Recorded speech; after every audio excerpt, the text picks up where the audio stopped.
Chapter 341, The Legend of Dead Bone, The Mysterious Merchant Returns.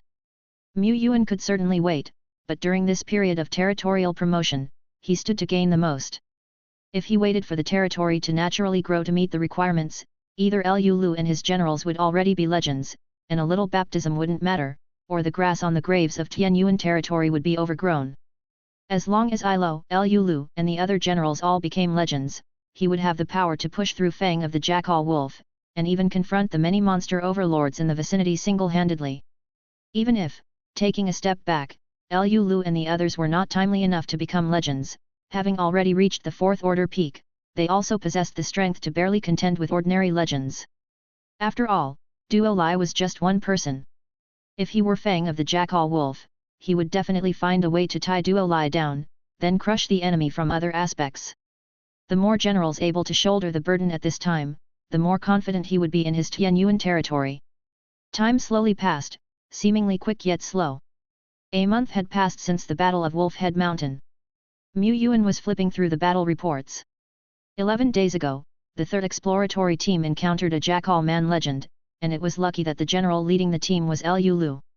Liu Lu rallied hundreds of elites, resonated with the incomplete army spirit, and sustained for a while under the hands of the legend.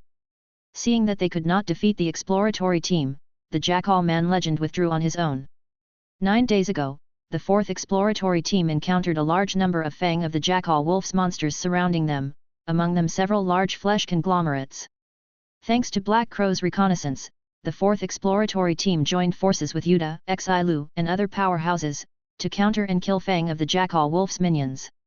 At the time, Duo Lai was lurking nearby. Unfortunately, the Jackal Man legend did not make an appearance. 6 days ago, legendary elf Milena encountered a Jackal Man legend. Milena was defeated by the wand of Jackal Wolf the legendary, but encountered an ambush while pursuing and suffered severe injuries. Your source for fiction, MV L'Empire. 3 days ago, movements from Blood Snake and Case were reported from the south, Wolf Head Mountain, surrounding the territory. Patrolling squads encountered Snake Man powerhouses several times. The actions of Blood Snake and Case were becoming increasingly evident. This was what Yuan had always been worried about.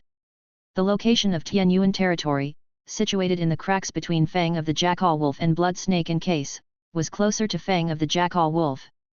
But with the destruction of several large tribes near Fang of the Jackal Wolf and the establishment of Wolf Head Mountain Fortress, Tianyuan territory had developed a certain strategic depth facing Fang of the Jackal Wolf, and the possibility of exposure was not high.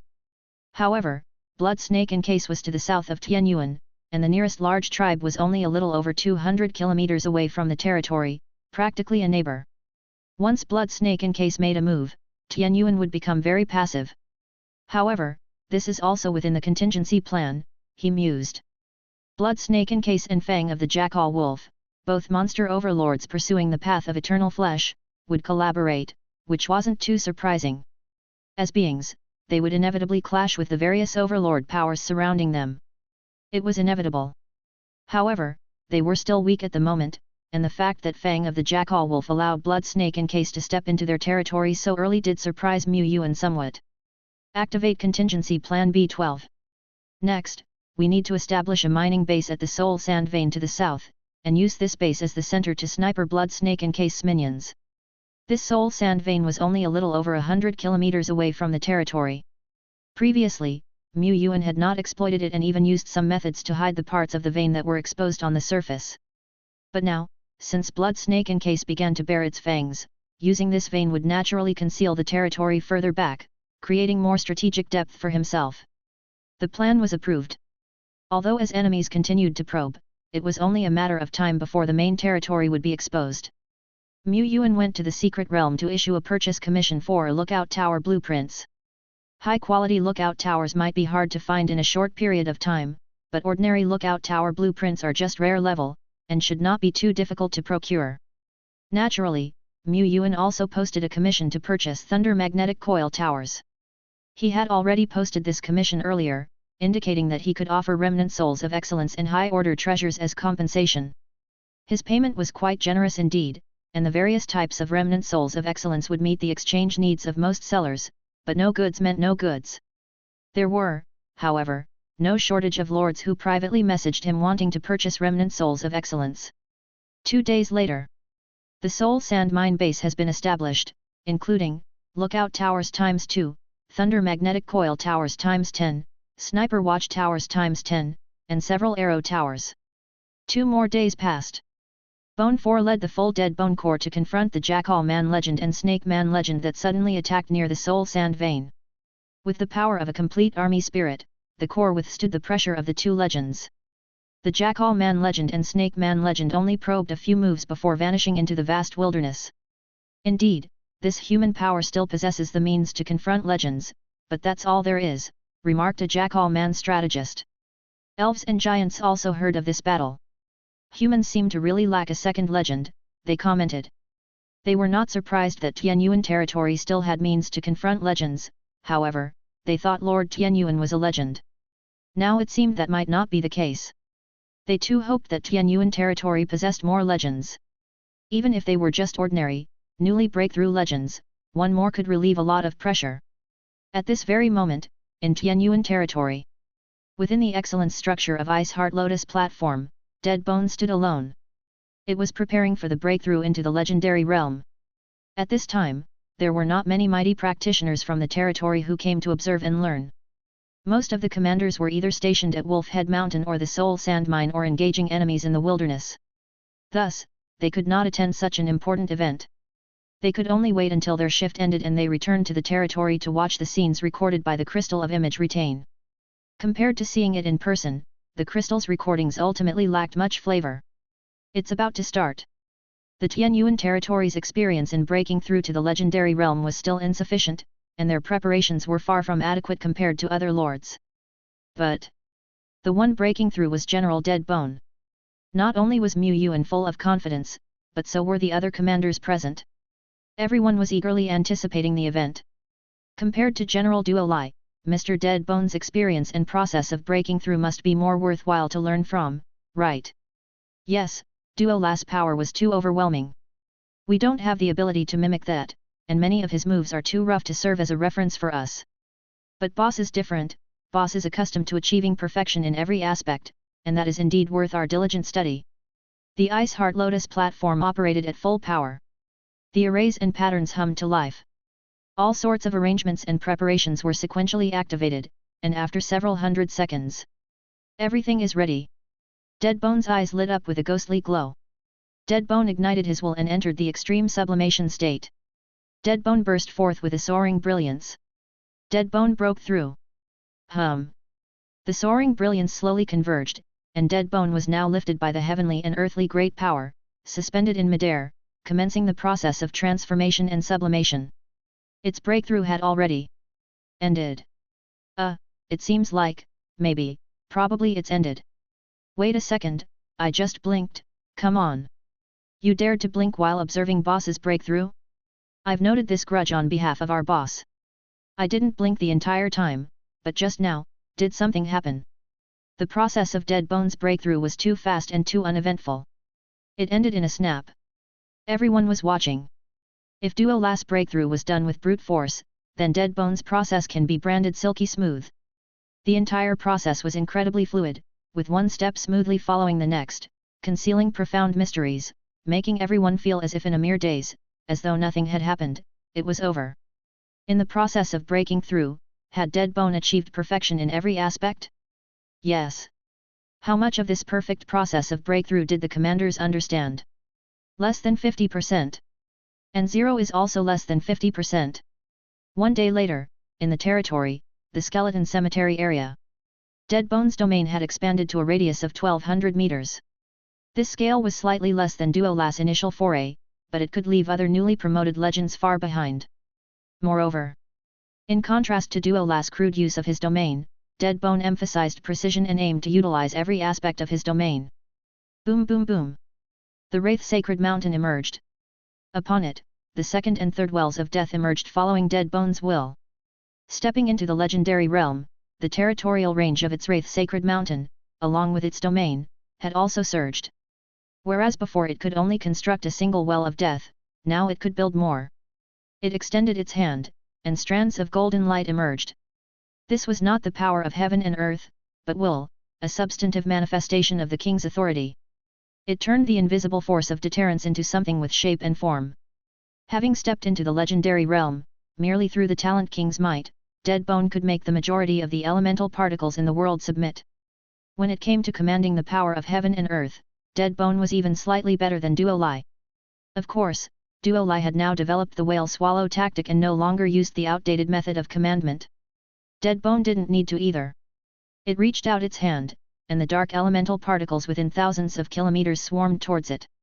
These particles were very proactive, and Dead Bone hardly needed to expend much of its own energy to boast the heavenly and earthly great power. In the blink of an eye, it shaped a 100-meter-long black giant hand with white bones embedded within the palm print.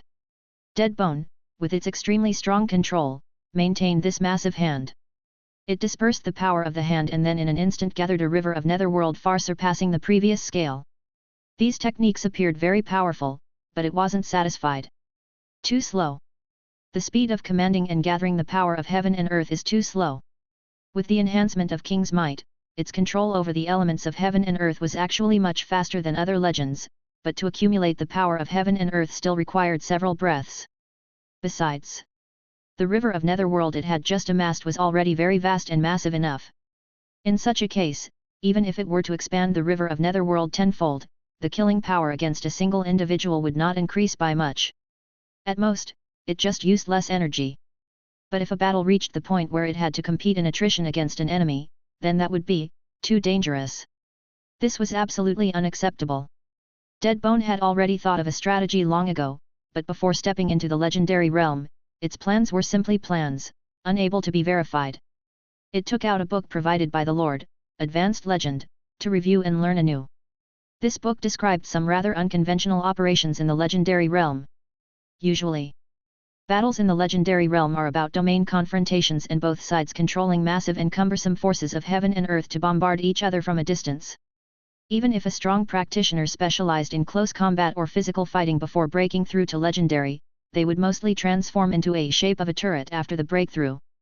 Legends from the Warrior series would at most draw sword lights hundreds of meters long to continue the bombardment against their opponents. The existence of domains is the reason why legendary figures in the legendary realm rarely engage in close quarters combat. Normally, one would not dare enter the domain of another legend, as it would put oneself at a disadvantage, or even in an inescapable situation. Therefore, confrontations between legends often revolve around a war of attrition. But combating with the power of heaven and earth is not just crude force, there are still many tactics involved. This textbook was already a rare level item, which Yuan had obtained by spending quite a few contribution points. With a light tap from Dead Bone, an image was projected above. A legendary figure in a robe lightly tapped his staff, and hundreds of red lights appeared around him, hurtling towards their target like meteors. Source at Mvil Mpyr. This was also a manipulation of the power of heaven and earth. It emphasized speed and precision. Of course, the foundation of this method of control was that the powerful individual possessed similar skills and had a very profound artistic conception and control. This method of combat advocates for speed, accuracy, and ruthlessness, drawing the enemy into one's own rhythm and preventing them from amassing a large power of heaven and earth. As long as one firmly controls the rhythm of the battle, it is possible to incapacitate the enemy, leading to their defeat. This demonstration battle lasted a full 2.5 hours. The adversary, mired in a quagmire, was suppressed from start to finish, unable to find an opportunity to turn the tide. Dead Bone also admitted that such a method of combat had an artistic sense. Subsequently, Dead Bone browsed several other more sophisticated combat systems, humbly learning and nodding from time to time. But it would not choose these systems. For no other reason than they were too slow. Even if it could overpower others with strength, it often needed to first break through the enemy's domain before slaying the opposing legend. Dead Bone flipped to the end. There is also an unconventional method of legendary combat, which is similar to the close combat of lower levels.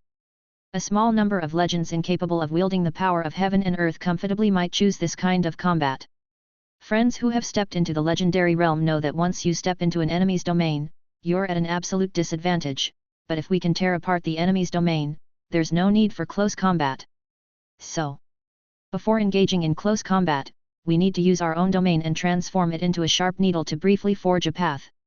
In the projection, a legendary figure condensed his domain into a bridge of heaven and earth, brutally penetrating the domain of his adversary.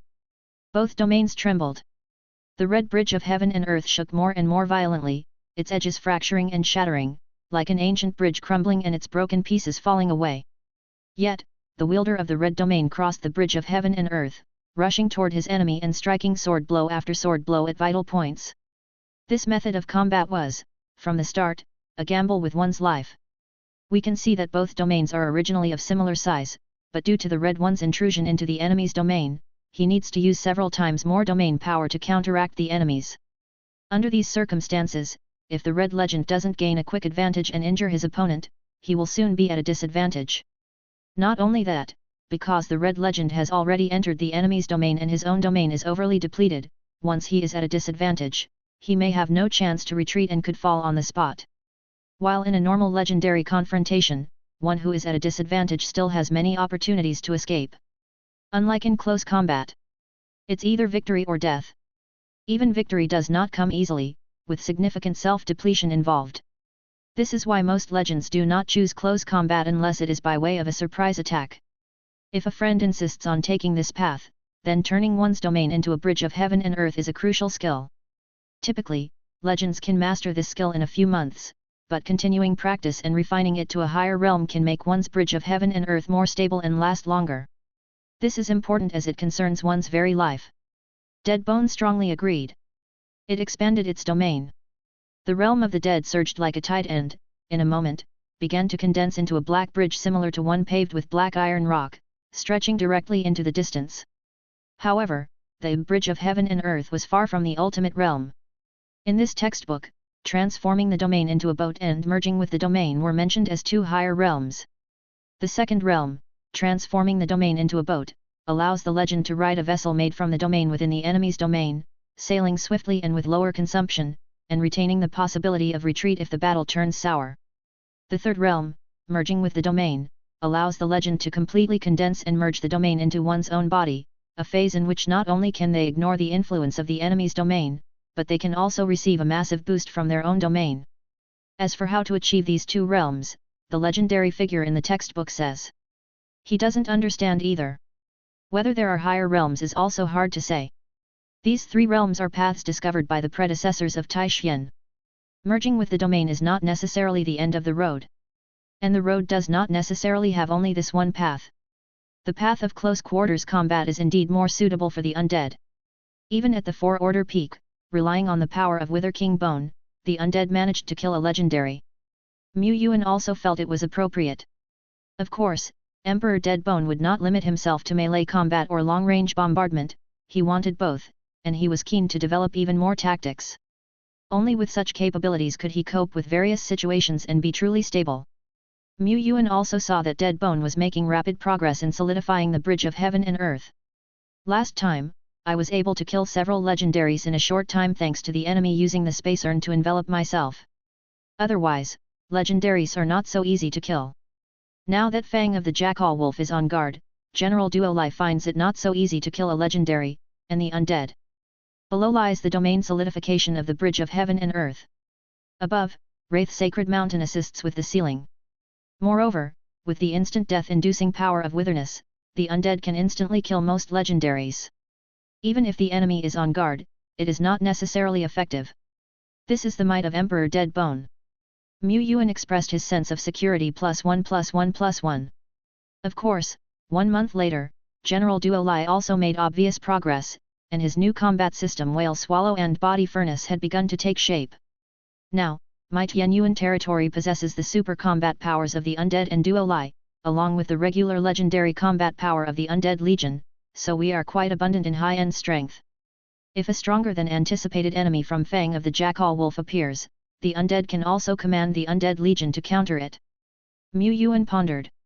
Of course, he still felt that he did not have enough powerful beings in his command. He would rather have 8 or 10 super legendaries of his own. Ever since he became lord, he had been working diligently and treading on thin ice, never enjoying the life of a lord with clouds of maidens. But he imagined, once his Tianyuan territory entered an era of legendary explosion, would he be able to live a stable, joyful, and carefree life? Ding! Notice, a special personage mysterious merchant has entered the territory. Yuan was briefly stunned, this double happiness has arrived. The mysterious merchant Qi traveled on the road to Tianyuan territory. It had only been over 2 months since his last visit to Tianyuan territory. Being able to arrive here again so quickly, Qi had used a certain privilege he had just acquired. Otherwise, according to the rules of Eternal World, he would have had to wait a long time before revisiting Tianyuan territory. He was so eager to progress. Among his client list, he could not find anyone more generous and with greater purchasing power than Lord Tianyuan. However, Tianyuan seems to still be a small territory, with weak ability to resist risks, only with high potential. I hope my choice is not wrong. He, Qi, had dealt with many lords in trade, and some were indeed richer than Lord Tianyuan, but those lords were very stingy, scrimping and saving even when buying rare treasures. But whether Tianyuan could bring out the same kind of wealth as last time, he was uncertain. He was making a gamble. Gambling on a chance to advance. Gambling that Tianyuan territory still had money, betting on the future of Tianyuan. The road ahead was gradually becoming clear. The fog lifted, and Qi slowly descended from mid-air, his eyes suddenly widening. In front of him, mountains soared high with a majestic fortress erected at mid-mountain. Not far away, a gorge ran straight to the end of the horizon, within which lightning and fire interwove, bursting continuously. This place, he hadn't taken a wrong turn, had he? Qi glanced at the panel. The information displayed that he had already arrived near Tianyuan territory. No mistake. Swoosh! An arrow broke the sound barrier, vanishing into the depths of the sky. Qi looked afar and saw, kilometers away, monsters being penetrated by arrows, dropping dead one after another, including 4 order monsters. Is this really Tianyuan territory? Qi fell into thought. Chapter 342, Mass Recruitment of Refugees. Qi, as a mysterious merchant, had visited all kinds of domains. His knowledge might not have been unparalleled, but it was certainly far superior to that of the vast majority of lords in the Eternal World. During his last visit, he had only caught a glimpse of a corner of the Tianyuan territory, but he had still deduced that it was just a small domain. A town-level domain. Of course, the fact that such a low-level domain could offer up a considerable fortune only highlighted the potential of the Tianyuan territory. Qi took a gamble. But now, he was a bit confused. The only thing he could confirm was that this place was indeed part of the Tianyuan territory, one of them, at least. Qi, leading his sheep like pack animals, hurried towards Wolf Head Mountain. Yuan had not expected that the mysterious merchant would appear not outside the domain, but around Wolf Head Mountain. In a conceptual sense, indeed, as long as lookout towers and other pioneering structures were established, spreading the territory, then this place would be his domain. The appearance of the mysterious merchant at Wolf Head Mountain seemed quite fitting to him. There were no secrets on Wolf Head Mountain. He directly ordered his men to lead the mysterious merchant up the mountain, to the place where the 2 legendary races had been entertained last time. Oh, my friend, we meet again. Qi removed his felt hat and smiled broadly. On his way here, he had already witnessed the full view of Wolf Head Mountain. High-level lookout towers, large thunder magnetic coil towers, and hundreds of defensive structures and fortifications lined up in rows, showcasing the Tianyuan territory's formidable defensive capabilities. He had been uneasy before, worried that the Tianyuan territory was too weak, that it might not withstand a sudden crisis and could face destruction, becoming nothing but smoke and dust of the past.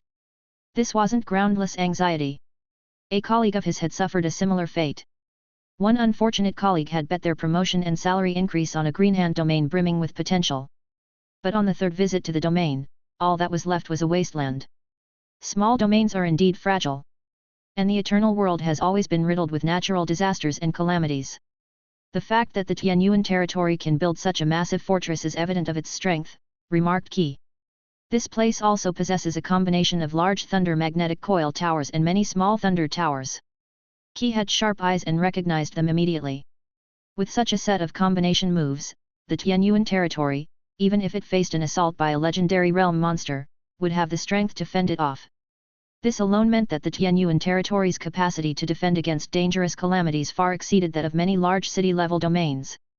He could no longer say that the Tianyuan territory had weak risk resistance. Not weak anymore, in fact.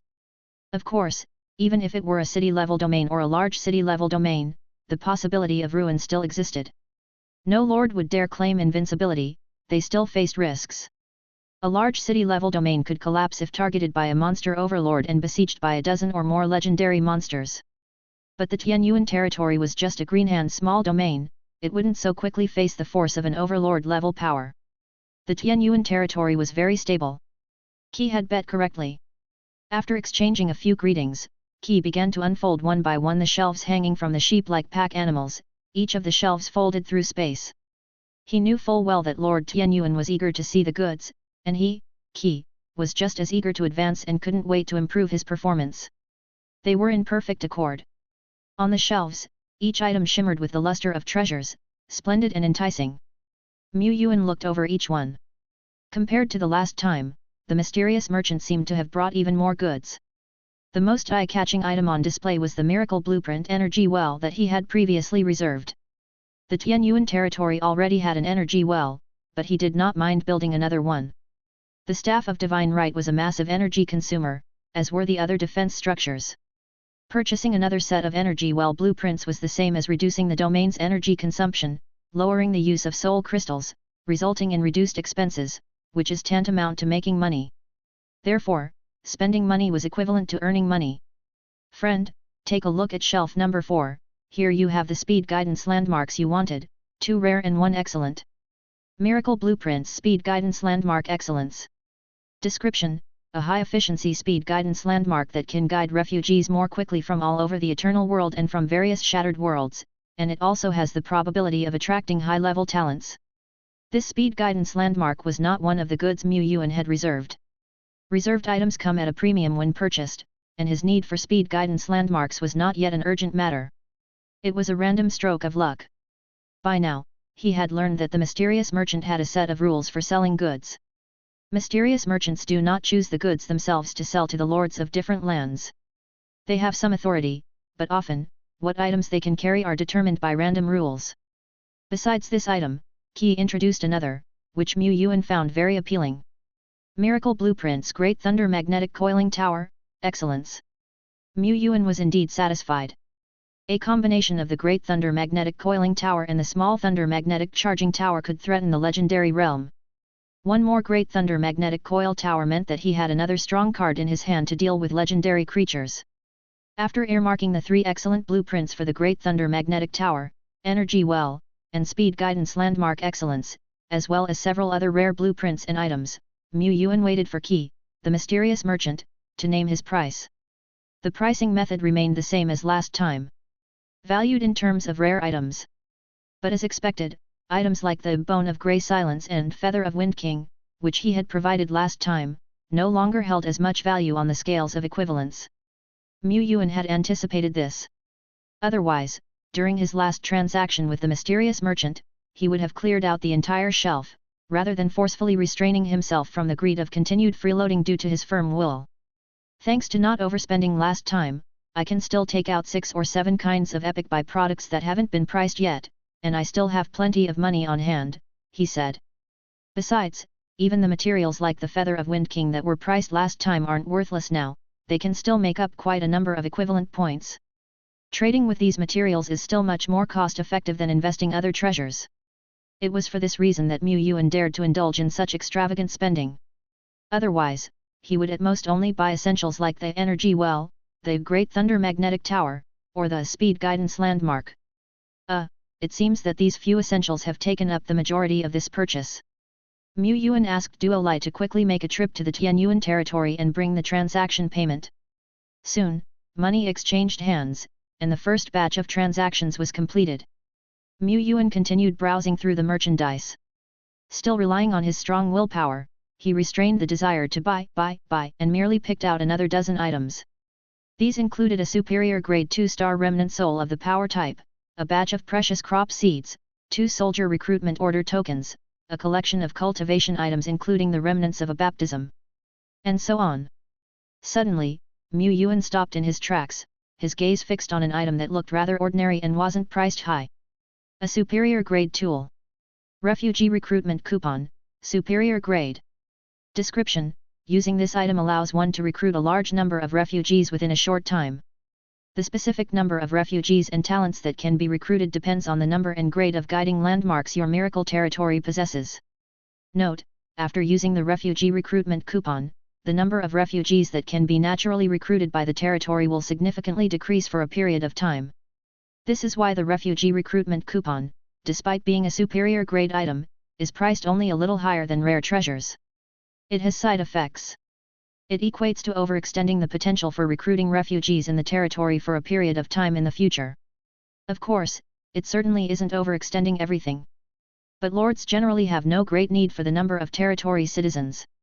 Most of the time, old lords even find too many destitute refugees attracted to their territories bothersome, and few would complain about having too few refugees. The only exception.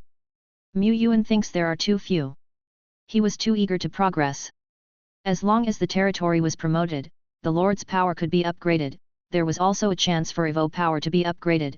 The large thunder magnetic coil towers could break through level 5, gaining more terrifying destructive power. Lu Lu and other officers could also receive a baptism from heaven and earth, ascending to the 4th order peak. Advancing to level 5 was crucial, and overextending the potential to recruit refugees for a while wasn't an issue at all. Especially when his Tianyuan territory was under the oppression of the monster overlord. There were a total of 3 refugee recruitment coupons on the shelf. Yuan didn't buy them immediately. He had never heard of such items and lacked specific historical usage data. So, he asked the mysterious merchant Qi for detailed product information. Facing a big customer like Tianyuan, Qi naturally didn't hide anything and wouldn't just push sales for the sake of performance. The lower limit for this recruitment coupon is 300, and the upper limit. For every ordinary level guiding landmark, 100 more people could be recruited. For every rare level guiding landmark, over 300 more people could be recruited. For every superior grade guiding landmark, over 1,000 more people could be recruited. And, currently, he owned 2 superior grade landmarks, 5 rare level landmarks, A and D. Ordinary level landmarks. He'll take a gamble. Yuan purchased all 3 recruitment coupons. He acquired the opportunity to promote his territory to level 5, along with a host of much-needed treasures. The mysterious merchant Qi got a significant amount of performance, and everyone had a bright future ahead.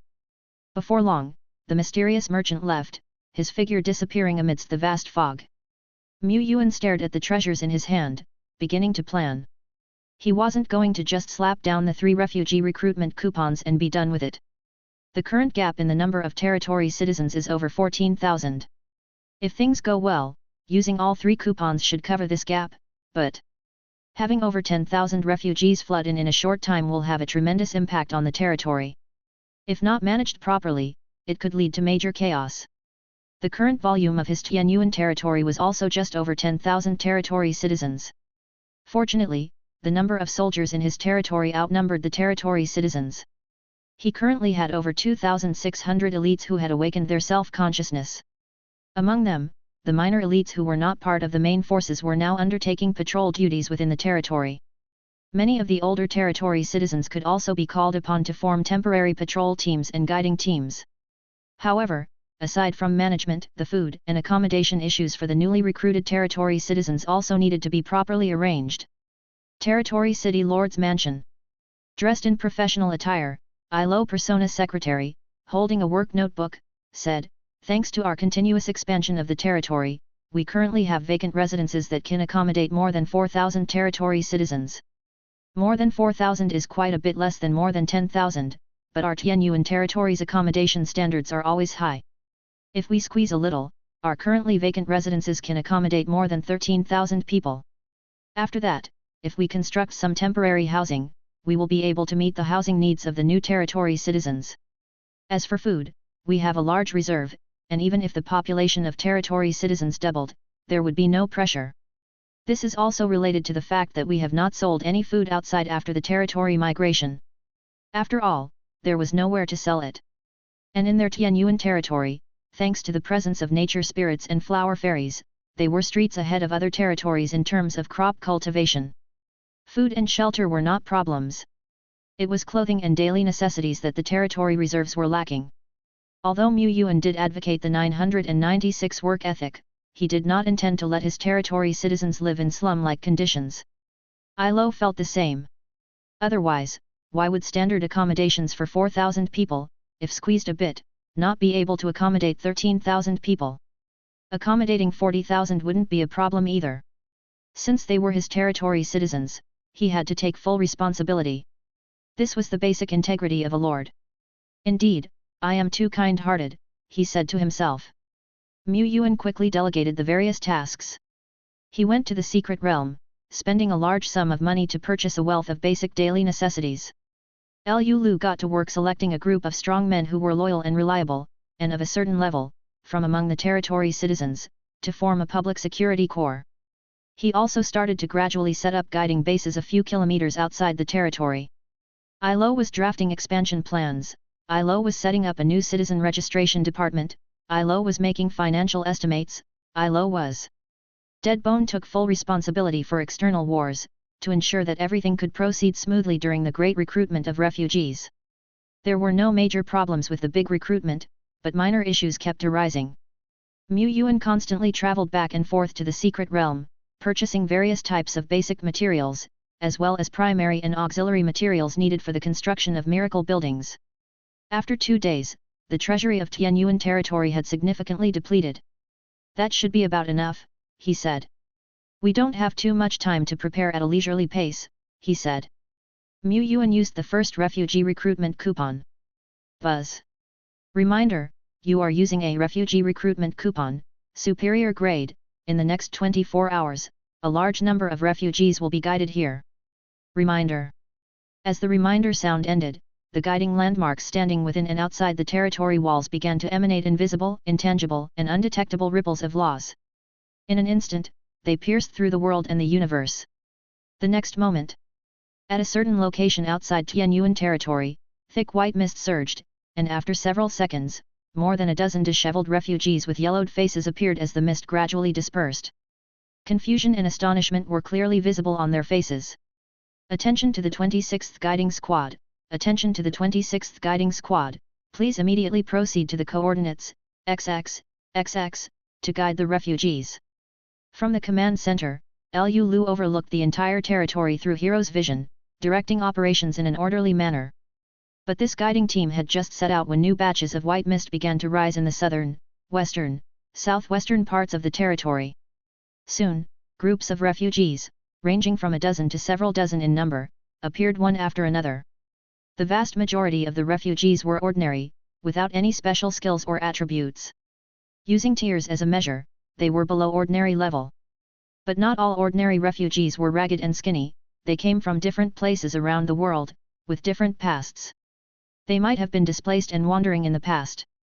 Now, following an unseen cosmic guidance through the fog, they arrived at their new home. It was the longing for a stable life deep in their hearts that led them here.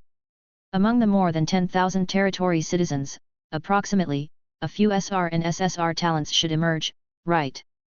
Yuan speculated. Chapter 343, Top Class Chef, specializing in monster cooking. Outside the Tianyuan territory, wave after wave of refugees appeared, their arrival so forceful that even the well-prepared Tianyuan division was caught somewhat off guard. However, unlike before, not even a single roaming wild monster could be seen around the Tianyuan territory. The newly arrived refugees no longer had to face threats from wild monsters. Otherwise, with the refugees emerging too rapidly and their positions fairly random, the guiding teams and patrol teams might not have been able to protect them.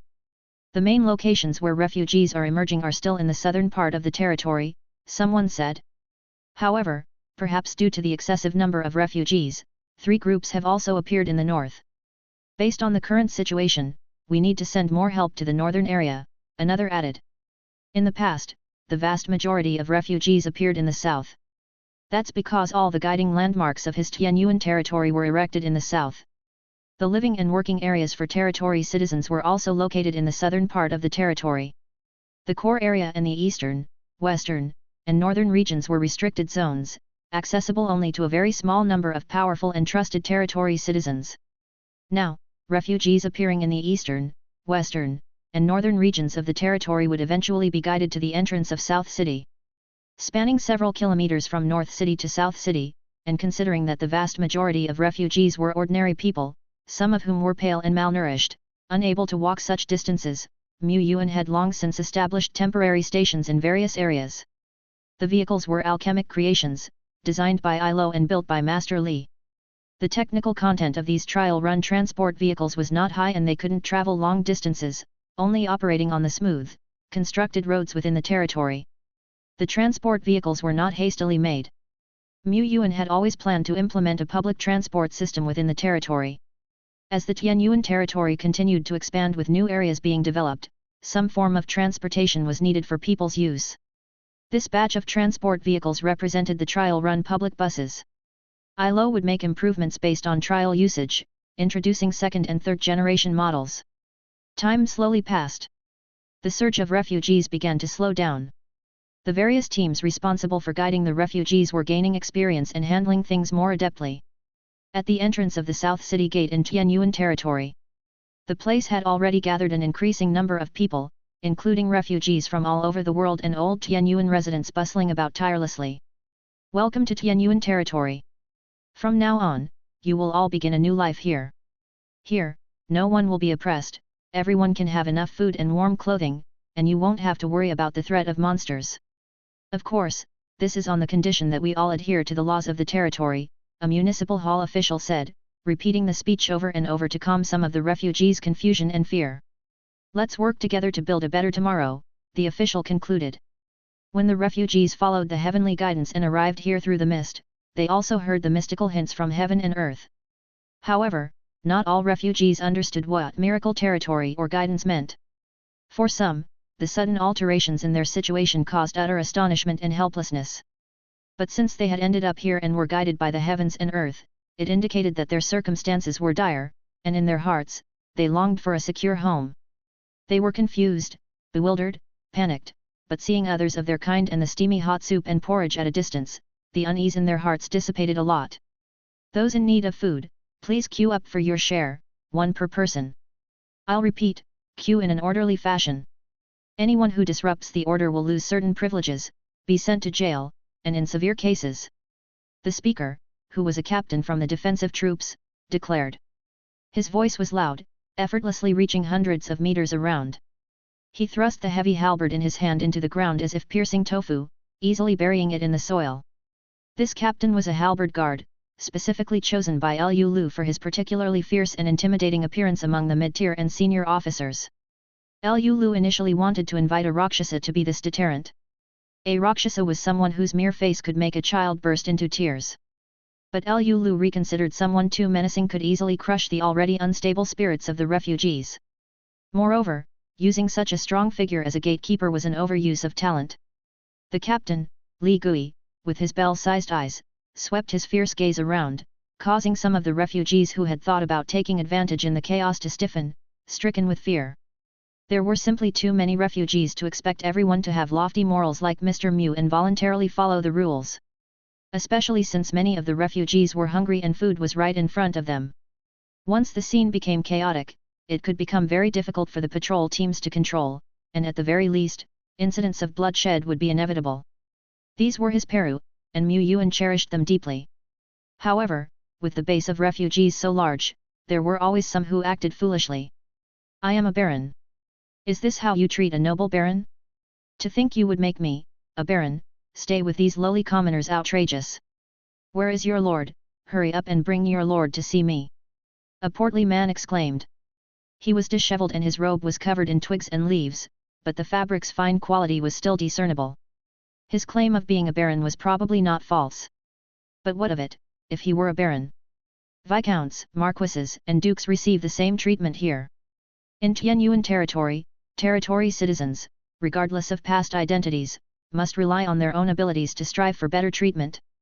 And this middle-aged man who calls himself a baron has only a white-tier attribute, not even qualifying as an SR talent. Of course, even if this person were talented, Yuan had no intention of employing him. A flawed character and insufficient loyalty mean the higher the position, the more trouble he may cause. A baron from a fallen minor nation was dragged away, facing a life as a minor. Sewing machines? No chance, that's a quality profession. Such minor incidents were few and didn't stir up the slightest ripple. The work of accepting refugees proceeded methodically. City Lord's Mansion. Yuan opened the panel, scrolling through batches of information on newly accepted territory citizens. When refugees were recruited, their statuses transitioned from refugees to Tianyuan territory citizens, making their information accessible. However, the majority of the refugees' information was very basic, with just a name and their gender, male or female. These are the common territory citizens. A few citizens have some simple white-tier attributes. Herb identification, leatherworking, hunter, brewing, lockpicking proficient, corpse stitcher, and so on. These are ordinary talents, possessing vocational skills in a certain area or some natural advantages, such as innate strength or swimming ability. Some refugees arrived with professional ranks like spearman or archer, which also placed them among ordinary talents. Lord Shepherd naturally valued the former more. Crafts such as brewing or herb identification could be acquired through learning, but it required a learning process. They couldn't compare to technical talents who could start working immediately. Moreover, ordinary people who wanted to learn still needed teachers skilled in the relevant crafts. Ordinary talents were not few in number, they were the foundation of a territory's management and construction. In contrast to ordinary talents, SR talents were much rarer. Half a day had passed, and Mu Yuan had only encountered 4. Novel hosted MVL MPYR. Herb expert, pharmacist. Forging proficient. Alchemist. Senior forging master. These talents possessed green tier attributes, indicating they had high proficiency in a certain field or had entered a profession involving supernatural elements. These talents were already industry leaders in small territories, capable of forming and leading a team. But they were few in number. First, reaching a high level in any field was challenging, and such high-level talents were rare. Second, people at this level of talent often had fairly high status and were not so easily reduced to refugees. Finding high-level talents among refugees was naturally difficult. SSR talents were those with blue-tier technical attributes or blue-tier talents and superior-grade professional ranks. These were the top talents that could possibly emerge in the recruitment of refugees. Purple-tier attributes? They did exist but would not be found among refugees. Lords couldn't recruit purple-tier individuals even at the festival grounds, let alone during the recruitment of refugees. However, as half a day went by, not a single SSR talent had turned up. Mu Yuan wasn't too surprised. When Master Li first came to Tianyuan territory, he was just an SR talent, at most distinguished by his higher aptitude within the SR rank. After years of constant toil and year-round work, Master Li's forging skills had improved significantly. In terms of technique, he could be considered SSR level. Top talents with blue-tier technical attributes were, perhaps, even rarer than superior troops. The first 24 hours passed quickly. Minor battles erupted occasionally to the north of Wolf Head Mountain, and the Seoul Sand Mine base faced one monster-tide assault. It was lively outside. But Tianyuan territory and the surrounding area for miles were enveloped in the night-hidden starry sky array. It was quiet, peaceful, and harmonious here. Not a single monster hair in sight. For the moment, at least. A whole day has passed, and a total of 6,322 refugees have been received, which is excellent. Mu Yuan was very satisfied. This meant that the territory's promotion was soon to come. As the first refugee recruitment coupon came to an end, Mu Yuan immediately started using the second one. He did not use all 3 at the same time, fearing that their effects might not stack. Even if they did, an influx of too many refugees at once could lead to insufficient manpower. Teams took turns working around the clock so refugee acceptance continued non-stop. Amidst all the hustle and bustle, the second 24 hours flew by. This time, only 4,986 refugees were received. It seems the effect of the refugee recruitment coupon has significantly declined. But he glanced at the panel count, this should be enough, right? Please don't let me fall a few hundred people short in the end. He continued to use the third refugee recruitment coupon. Sunset, sunrise. As dawn arrived, the flow of refugees seemed to increase significantly, and a long line formed outside the South City Gate, bustling with excitement. In the distance, refugees approached slowly, gathering like grains of sand into a long river. Suddenly, some refugees ran to one side in terror, trembling and not daring to take another look at the main road. Is there a monster? Liu Lu, who had been monitoring the area without sleep for the past 3 days and 2 nights, noticed the situation here immediately. He cast a glance in their direction. And looked away again. It wasn't a monster, and no one was causing trouble. The new arrival just looked a bit more fierce and intimidating. However, one still needed to be somewhat cautious. On the broad dirt road, several figures strode forward from a distance. Their appearances were striking. There was a towering, muscular man over 3 meters tall, suspected of having giant bloodlines. There was another who was less than 1 meter tall, suspected of having dwarven ancestry. And there were others with fierce faces, swaying large tails, suspected of having lizard man or dragon bloodlines in their veins. Each one looked ferocious, with patches of blue and red blood staining their bodies. The leader of the group seemed to be an old man, his face showing signs of age but his build just as robust. His face was adorned with scattered scales, making him look even more ferocious. Behind the elder, he carried a huge iron pot nearly as tall as a person. He walked step by step toward the city gates, leaving behind a series of clear footprints on the dirt road. Monster Chef Baotu. He was a chef committed to creating a path in monster cuisine, and for decades he had been studying monster recipes with a few like-minded companions. They had been to many places and encountered various fresh monsters. Little giants, dwarfs, lizard men, including himself, they were all pure humans, only they had each undergone some mutations early on in their culinary research due to insufficient skills. But that was no hindrance. For pioneers, some sacrifices were always necessary. This was also a badge of honor for their culinary path. Elder, this territory seems quite populous. Shall we pledge our service to its lord? The dwarf asked. Let's observe a bit longer. Elder Baotu replied. They were not ordinary, destitute refugees, they even had the capability to survive in the wilderness for extended periods. Naturally, they would not simply offer their services to any lord. They possessed the rights to choose or refuse. Ordinary refugees would beg lords for protection, but they were different. They were esteemed guests in any territory they visited, and oftentimes it was the lords who implored them to stay. Only, Baotu's standards were high. It was not enough for a territory to be prosperous and grand for him to decide to stay. Sure, he hoped to live a more stable life, but the condition was that there needed to be a platform for him to realize his grand plans. 6 months ago, following a guide, they passed through a city-level territory. The lord's offer at the time was not bad, but unfortunately, the ingredients that could be provided were all ordinary. Cooking ordinary ingredients is utterly uninteresting. Monsters may be polluted, but extracting that bit of purity from the filth is the essence of culinary art. Only then can one create the most delicious food. What a pity, the vast majority of lords do not understand. Humph, such ignorance. The way of monster cuisine was not spreading as he wished, which caused significant distress in his heart. Baotu and his colleagues soon arrived at the city gates. His gaze swept over the registration booths, the talent submission windows, and several other points of interest. Naturally, they did not queue up in the area for food relief. As strong characters who could survive in the deepest wilderness and forage wherever they liked, they never went hungry and had no desire for soulless basic food like porridge or bread.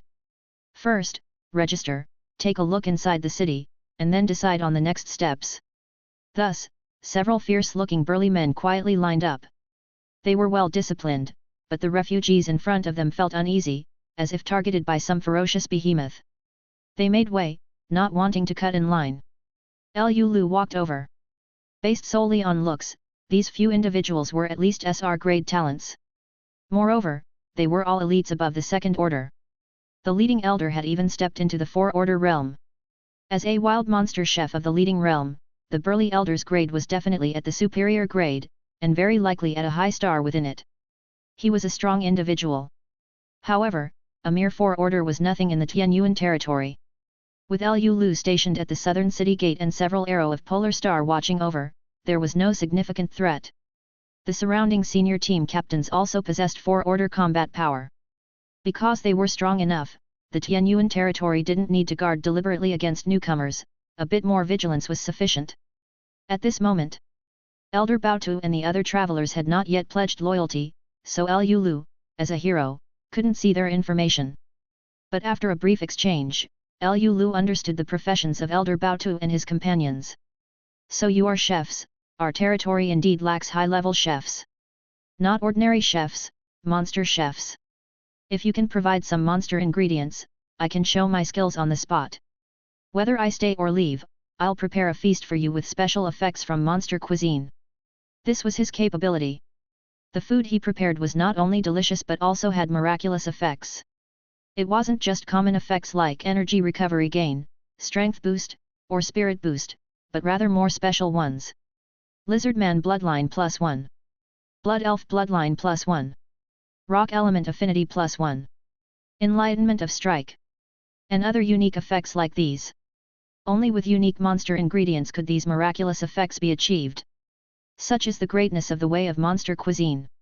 Elder Baotu had thought that even if the lord of this land agreed, going out to find and hunt monsters, then packing and bringing back the ingredients, would take a lot of time. However, monster ingredients, you say? That's not difficult. Lu Lu took Elder Baotu and his companions to a nearby camp kitchen and had someone haul 2 carts of ingredients from the city's high-level warehouse. These ingredients, without exception, were not artificially bred livestock, but rather grotesque-looking, diverse in form, yet meticulously packaged and preserved monster ingredients.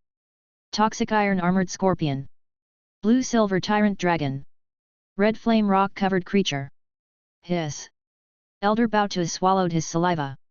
They may have managed to survive in the wild, but with their capabilities, hunting high-grade monster ingredients was not that easy. MVLEMP year exclusive. He could win the fights, but he also had to find and catch the prey. The territory he yearned for was one that could provide a variety of high-level ingredients.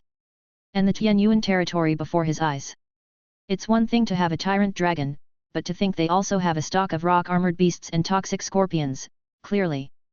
The lord of this land also favored monster cuisine.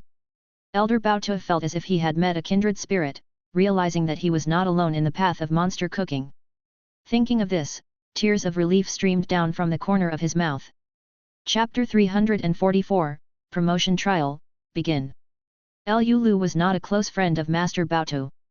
He usually wouldn't eat monster ingredients. With no shortage of normal food in Tianyuan territory, why would any respectable person study such bizarre ingredients? But after witnessing Master Baotu's meticulous and pleasing ingredient processing procedure, Lu Lu had to admit that the man before him was quite skilled. Even if he couldn't understand or hear it. The vast majority of monsters are born from filth, and most parts of their bodies are inedible. Only a few parts can be transformed into real ingredients after going through the correct, appropriate, and special processing. And what if the ingredient processing is improper? At best, it leads to contamination and mutation, at worst, it results in death. Although Master Baotu advocated for the way of monster delicacies, he never ignored the associated risks. But it was precisely because of the accompanying risks that the essence of the ingredients was exceptionally delicious. Master Baotu took out a kitchen knife as tall as a person, his knife danced and glittered, and he began to dismember the giant scorpion in front of him that was as big as an armored car. This toxic iron armored scorpion looks terrifying, and it truly is, as the fierce poison inside its body could easily bring down a 4-order leader. Hence, the processing of such ingredients must be handled with extreme care. Generally speaking, from 3 tons of scorpion pincers, you could only extract less than 3 pounds of the real essence. Master Baotu had barely finished speaking when he caught sight of a blue-haired girl who had appeared by his side at some point. The blue-haired girl was a bit chubby, looking harmless to humans and animals alike. However, she was holding a scorpion leg that had been sliced off. The girl brought the scorpion leg to her mouth, opened her small mouth which seemed not too large, and with a crunch, bit into the scorpion leg greater than a horse-cutting knife, leaving a crescent-shaped bite mark. These teeth were simply sharper than rare weapons. Wait a minute. This is the leg of a toxic iron armored scorpion. Master Baotu had been in the business for decades and had never encountered such a severe accident. Swallowing a toxic iron armored scorpion alive could result in instant death. Even legendary beings would likely suffer from vomiting and diarrhea, looking wan and listless. Duo Lai's complexion was rosy. In the blink of an eye, Duo Lai had crunched through a large scorpion leg. Duo Lai wiped her mouth. This kind of snack never gets old, no matter how many times you eat it. Master Baotu looked at the giant scorpion in front of him and began to ponder. Boom! The little giant assistant who had taken a bite of the raw scorpion leg at his side, his face turned purplish, his whole body stiffened and trembled twice, and then he collapsed to the ground with a thud. This is our territory's foodie, Duo Lai, Lu Lu introduced. Master Baotu's understanding and experience of monster cooking were far beyond what Duo Lai could compare to. What Duo Lai excelled in was merely the knack for cooking. Her treatment of ingredients was very simple. Of course, many high-end ingredients only need simple preparation. To Duo Lai, issues such as toxin removal and purification from filth were unimportant, as she could absorb anything in one gulp. For Master Baotu, Duo La's recognition of various monster ingredients, their shapes, tastes, nutritional values, evaluations, were astonishingly impressive. Master Baotu was passionate about developing a variety of new monster ingredients. However, this was not an easy process. Monsters often mutated, and determining which part of their body had the potential for development and what kind of process was needed to eliminate impurities. Master Baotu had to spend a long time researching and experimenting. The scales on his face, the stains on his hands, and the specks of blood red in his eyes were all the traumas of contamination accumulated during the process of discovering new ingredients. This was unavoidable. Even so, to date, Master Baotu had only developed over 300 monster recipes. Through Duo La's descriptions, he even found that there were parts of monsters he had originally thought to be worthless that still had the potential to be processed into high-end ingredients. My vision is still too narrow. He looked at Duo Lai. Master Duo Lai, if your lord would not mind, we would like to offer our services. Hint, you have recruited special territory members Monster Chef Baotu, Big Stomach, Xiao Qiang. Baotu was a high-ranking 4-order level 3 expert with a quality of excellence 2-star level. Even in the Tianyuan territory, Baotu's combat power could rank among the top 100. Baotu had several special skill entries. Master level culinary skills, light blue, monster chef, deep blue, advanced hunting, green, outdoor survival, green. Baotu obviously possessed normal culinary skills, and they were quite high.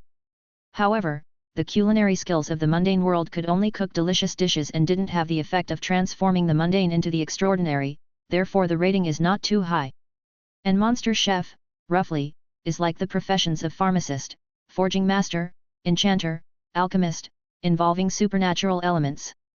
Baotu is the spirit chef of the culinary world, only specialized in monster cooking, and he is particularly skilled and insightful in this field. Mu Yuan could understand. He was not averse to monster ingredients either.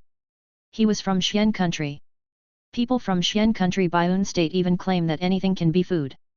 He had also tasted some monster delicacies before, of course, mostly earth rock dragon, fierce flame flying dragon, crazy lightning double-headed bull, those that looked drool-worthy. These ingredient class monsters had also made it onto Tai Xian's list of edible monsters early on. Their juices were succulent, a vast majority of their body parts were edible, and they were not difficult to process. Mu Yuan's earlier feast of earth rock dragon was based on the methods from the Tai Xian cookbook. Otherwise, he wouldn't dare eat just anything. Well, maybe he would. The over 300 recipes that Master Baotu developed were quite different. These recipes were all targeted at non-food ingredient monsters. He had classified food ingredient monsters as standard ingredients. Myriad poison salad, green fight poison with poison, the more poison, the less poisonous it becomes. Consuming this dish can permanently enhance an individual's resistance to toxins. Gazing at the abyss, green the abyss gazes into you as you gaze into it. Consuming this dish can permanently enhance spiritual power. Mercury bug egg soup, lava eruption soup, eyeball platter. Each dish could be called a work of art. They also had quite artistic dish names. Mu Yuan. But to be fair, these dishes sound and look a bit unsettling, but the taste is quite good. Even setting aside the taste, the permanent enhancements to spiritual power, toxin resistance, and other effects were enough to make people eagerly seek them out. Potions that can permanently enhance certain metrics are already quite rare. Wealthy lords don't have the luxury to complain about the taste when consuming such potions, they're lucky to have them at all. Master Baotu's dishes, in addition to being as potent as potions, also boast unique flavors. Mu Yuan could say that Master Baotu's dishes tasted different from mainstream dishes, but it was undeniable that they were delicious. Master Baotu's dishes, like potions, provide diminishing returns with increased consumption. A potion with a permanent enhancement effect shows significant results within the first 3 uses. Beyond that, its efficacy greatly diminishes, and after 10 times, imbibing more will have no effect unless the user has a devouring talent like Duo Lai. The monster dish effects are similar, with the best dietary effects occurring within the first 3 consumption of the same dish. But compared to potions, Master Baotu's cooking has one advantage. Master Baotu has a vast collection of recipes.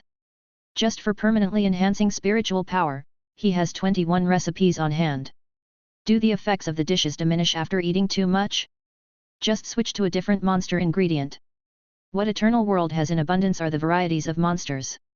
Now that the territory is open to Master Baotu for supplying ingredients and experimental materials, and with Duo Lai, the extraordinary food connoisseur, Master Baotu's development of new ingredients will surely far exceed the past.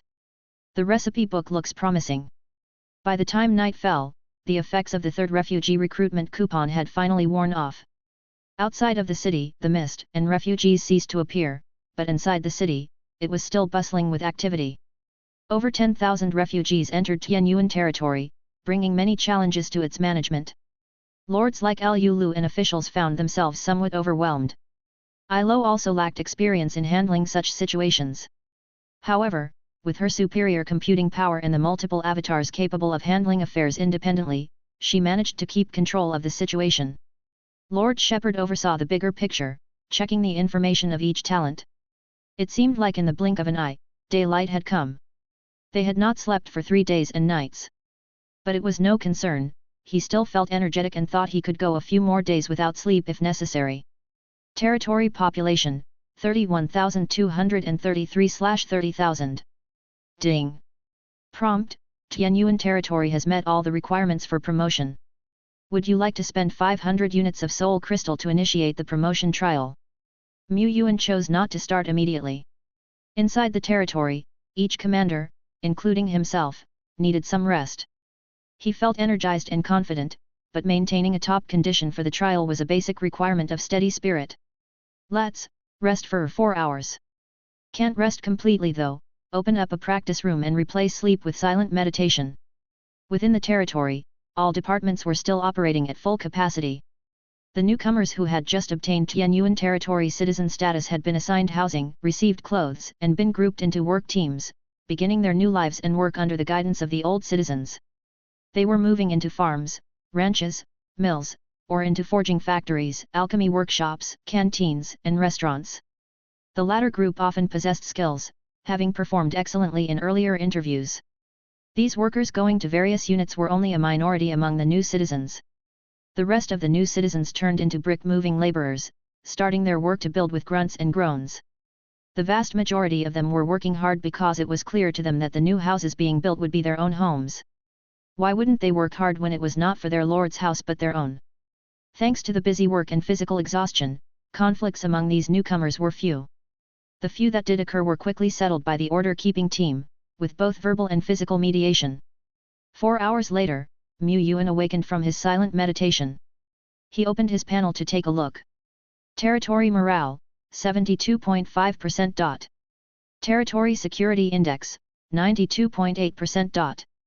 These were the other two fundamental conditions for territory promotion, both requiring a score above 60% to satisfy.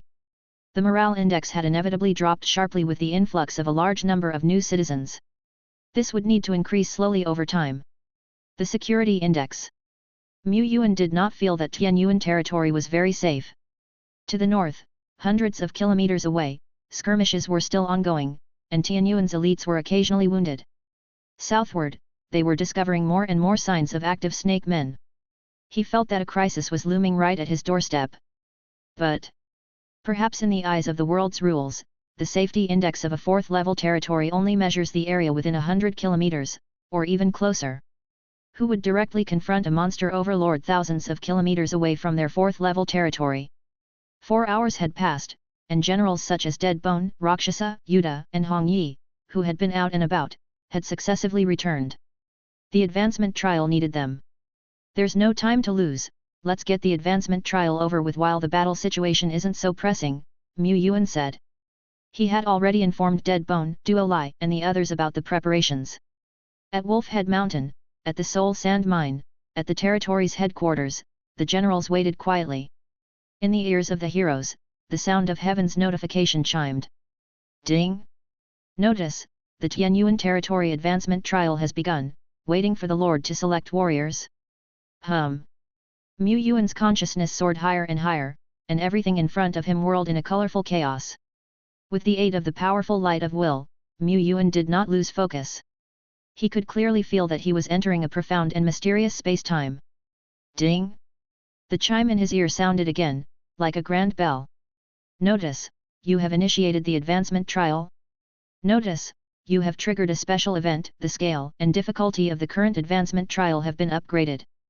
The reward for passing the trial has also been increased. A special event. There are upgrades in the scale of the territorial advancement trials. Yuan was suddenly alert, coming back to his senses. In front of him was a spacious underground hall, with the door aglow with light slightly ajar, leading to the outside. On the floor of the hall, characters emerged one after another, forming hints from the rules. The trial has begun. This trial's mode, multiplayer. Background introduction. In the year 9366 of the Holy Radiance calendar, the foul red mist began to spread in the extreme northland. In the year 6371 of the Holy Radiance calendar, the affiliated country of the Bright Empire, the Pure White Kingdom, encountered the disaster of the Red Moon, and the Pure White Knights were driven back in defeat. The entire kingdom was on the brink of collapse. At the edge of annihilation, the pure white citizens prayed to the gods, and amidst the severed divine connections, only heroic spirits from ancient times answered them. Trial task: assist the pure white kingdom in resisting the disaster of the Red Moon.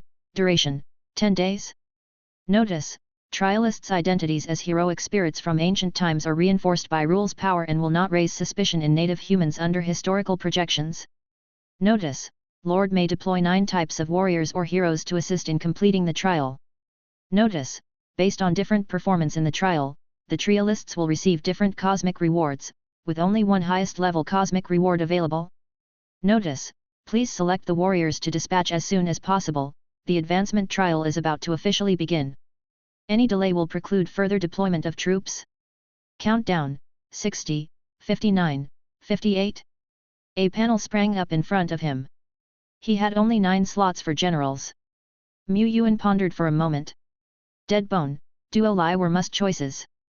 Others like Sophia, Lian Yu, and 17, who were not within the territory, had grayed out icons and could not be selected. Otherwise, Yuan would have liked to call them over to ask about the situation. His gaze lingered briefly on Ilo, then moved away. Ilo is busy with work, and with the influx of new migrants, who knows what chaos might arise in the territory without her. So he decided not to summon this maiden. He had enough combat power without Ilo. Yuan made his selections quickly, summoning the 9 generals. Deadbone, Duo Lai, Yuda, Hong Yi, and others appeared in succession. Soon, the countdown reached 0. The space in front of him blurred slightly, and time seemed to start flowing from that moment on. In the empty hall, 6 huge, profound magic formations appeared consecutively. No, the formations had always been there. It was only at this moment that he truly set foot in this world. Yuan and his company stood on one of the formations. And around them, several trial lords from different lands and nations appeared at the same time. To the left, a dazzling light bloomed. A golden-haired youth in glorious armor stood with his arms crossed. Behind him, a pair of shimmering gold and white wings unfolded. This was an angel. An epic life, a dual-wing angel. To the side, several trial lords suddenly widened their eyes. Chapter 345, I choose to steamroll. Yuan squinted, observing his surroundings. He was slightly surprised when he noticed the dual-wing angel. Not by the angel's position, but rather, the identity that the angel represented. Angels were different from giant dragons.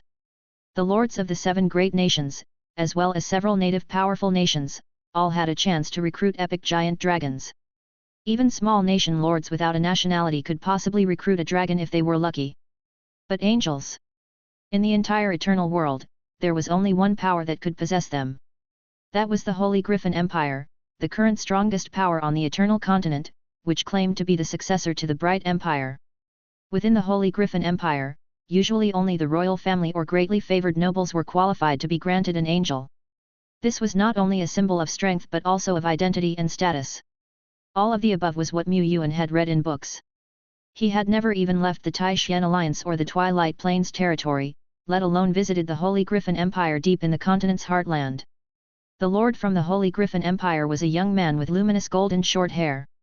Although younger looking than the angel, the aura of sanctity that spread from him was not the slightest bit inferior to that of the angel. To be precise, that divine and noble great force emanated from the divine armor worn by the Lord of the Holy Griffin. He made no attempt to conceal his divine armor. The bright golden halo spread in ripples, its edges adorned with streaks and wisps of lightning, exceptionally flamboyant. Yuan identified at a glance, this was a rich, top-tier second-generation heir. Aside from him and the Griffin's second generation, there were 4 other trial lords. To the left in the first position was a young man wearing round-framed glasses and a plain-colored mage robe. He exuded an aura of cultured amiability. Several commanders accompanied him, none sporting conspicuous features like the angel, so their details remained unclear for the moment. To the left in the second position, Yuan took a second look. This was a young female lord, clad in what seemed like flimsy black body armor. Her legs were fair and slender but outlined with clearly defined muscles, robust and powerful. Of course, Yuan's focus was not there but on the swaying cat tail and cat ears of the lord. This was a cat person race lord. Yuan made such a guess because the commanders that followed the Catwoman Lord also had distinct cat ears. She was a true Catwoman, not a human with Catwoman lineage. To the right in the first position was a man wearing a black trench coat and a magician's top hat. His face seemed coated in a layer of grey and was indistinct. The commanders who followed him were all cloaked in black, hoods drawn, giving off a mysterious vibe. The last trial lord was completely enveloped in thick silver armor, even the eyes invisible. The armor was incredibly tall, over 3 meters, making the silver armor lord stand out like a small giant among chickens. 6 people, some cautious, some confident, some bewildered. What's going on? Isn't this just a trial of promotion? Why is there a special event? The trial was supposed to be a sure thing, it won't turn into a big problem, will it? The Catwoman thought this, her ears drooping. Not far away, the expression of the trial lord from the Holy Griffin Empire was the exact opposite. The young man with golden hair couldn't help but smile, his lips turning upwards. Promotion trial. Ha ha ha, even I, the prince, have stumbled upon such an opportunity, it shows that destiny is on my side. He seemed to be very clear about the situation of the trial. By his side, the young man with round glasses recognized the identity of this trial lord from the Holy Empire, His Highness the Golden Lion Prince. I am Duke from the Star Luo Holy Palace. He paused and asked, do you perhaps know the workings of this matter? Could you enlighten us fools? Yuan looked over, not surprised. After all, the identity of a prince from the Holy Griffin Empire far surpassed theirs. This was truly a top-tier second-generation heir. Within the entire eternal world, the most top-tier of second generations. To the likes of Wangba and Lu Miamu, the top second-generation figures of Taishan, they might just appear as rural commoners in his eyes, not at all comparable. The Golden Lion Prince relished the feeling of reverence. He lifted his chin slightly and said, since you have asked so earnestly, I shall give you a slight hint. During the promotion trial, there is a very low probability of encountering a historical trial. The reason for its scarce appearance is because several sufficiently outstanding lords need to apply for the trial at the same time to trigger it. If only one lord applies, even if that lord is very excellent, strong, and full of potential, they cannot encounter this special event. Special trials require a sufficient number of excellent trialists to match up. According to the intelligence controlled by the Holy Griffin Empire, that's how it was said. Just on this point alone, the Golden Lion was quite appreciative of the people in front of him. He had found 3 level 4 lords of decent level to apply for the trial at the same time as him, but clearly, none of those 3 were present. They probably did not meet the criteria of the laws of heaven and earth. Without others to compare to, the Golden Lion Prince could not showcase his strength and strategy, despite having them in abundance. The difficulty of the historical trial is far higher than the normal mode. Of course, I am fully confident that as long as you all follow my command, passing this special trial will not be difficult. Glasses Man Duke chuckled and quickly steered the conversation away from that topic. The Golden Lion Prince's raised lips stiffened slightly as he turned to look at Catwoman. Catwoman smiled awkwardly, shouldn't we first clarify the mission process? Oh yes, my name is Sanhua, from the Federation of All Nations.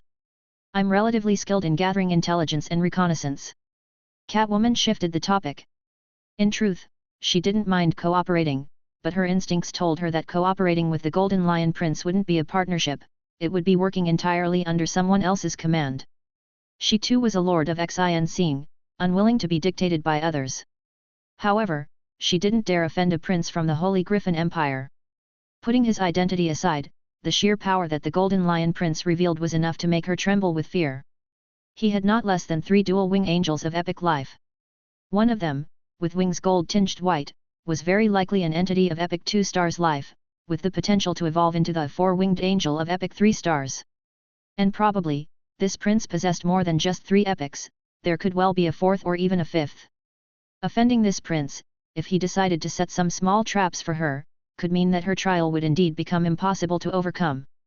The others held similar thoughts, sharing a bit about their origins and strengths to hint at the possibility for cooperation, yet they carefully avoided any mention of taking orders from the Golden Lion Prince.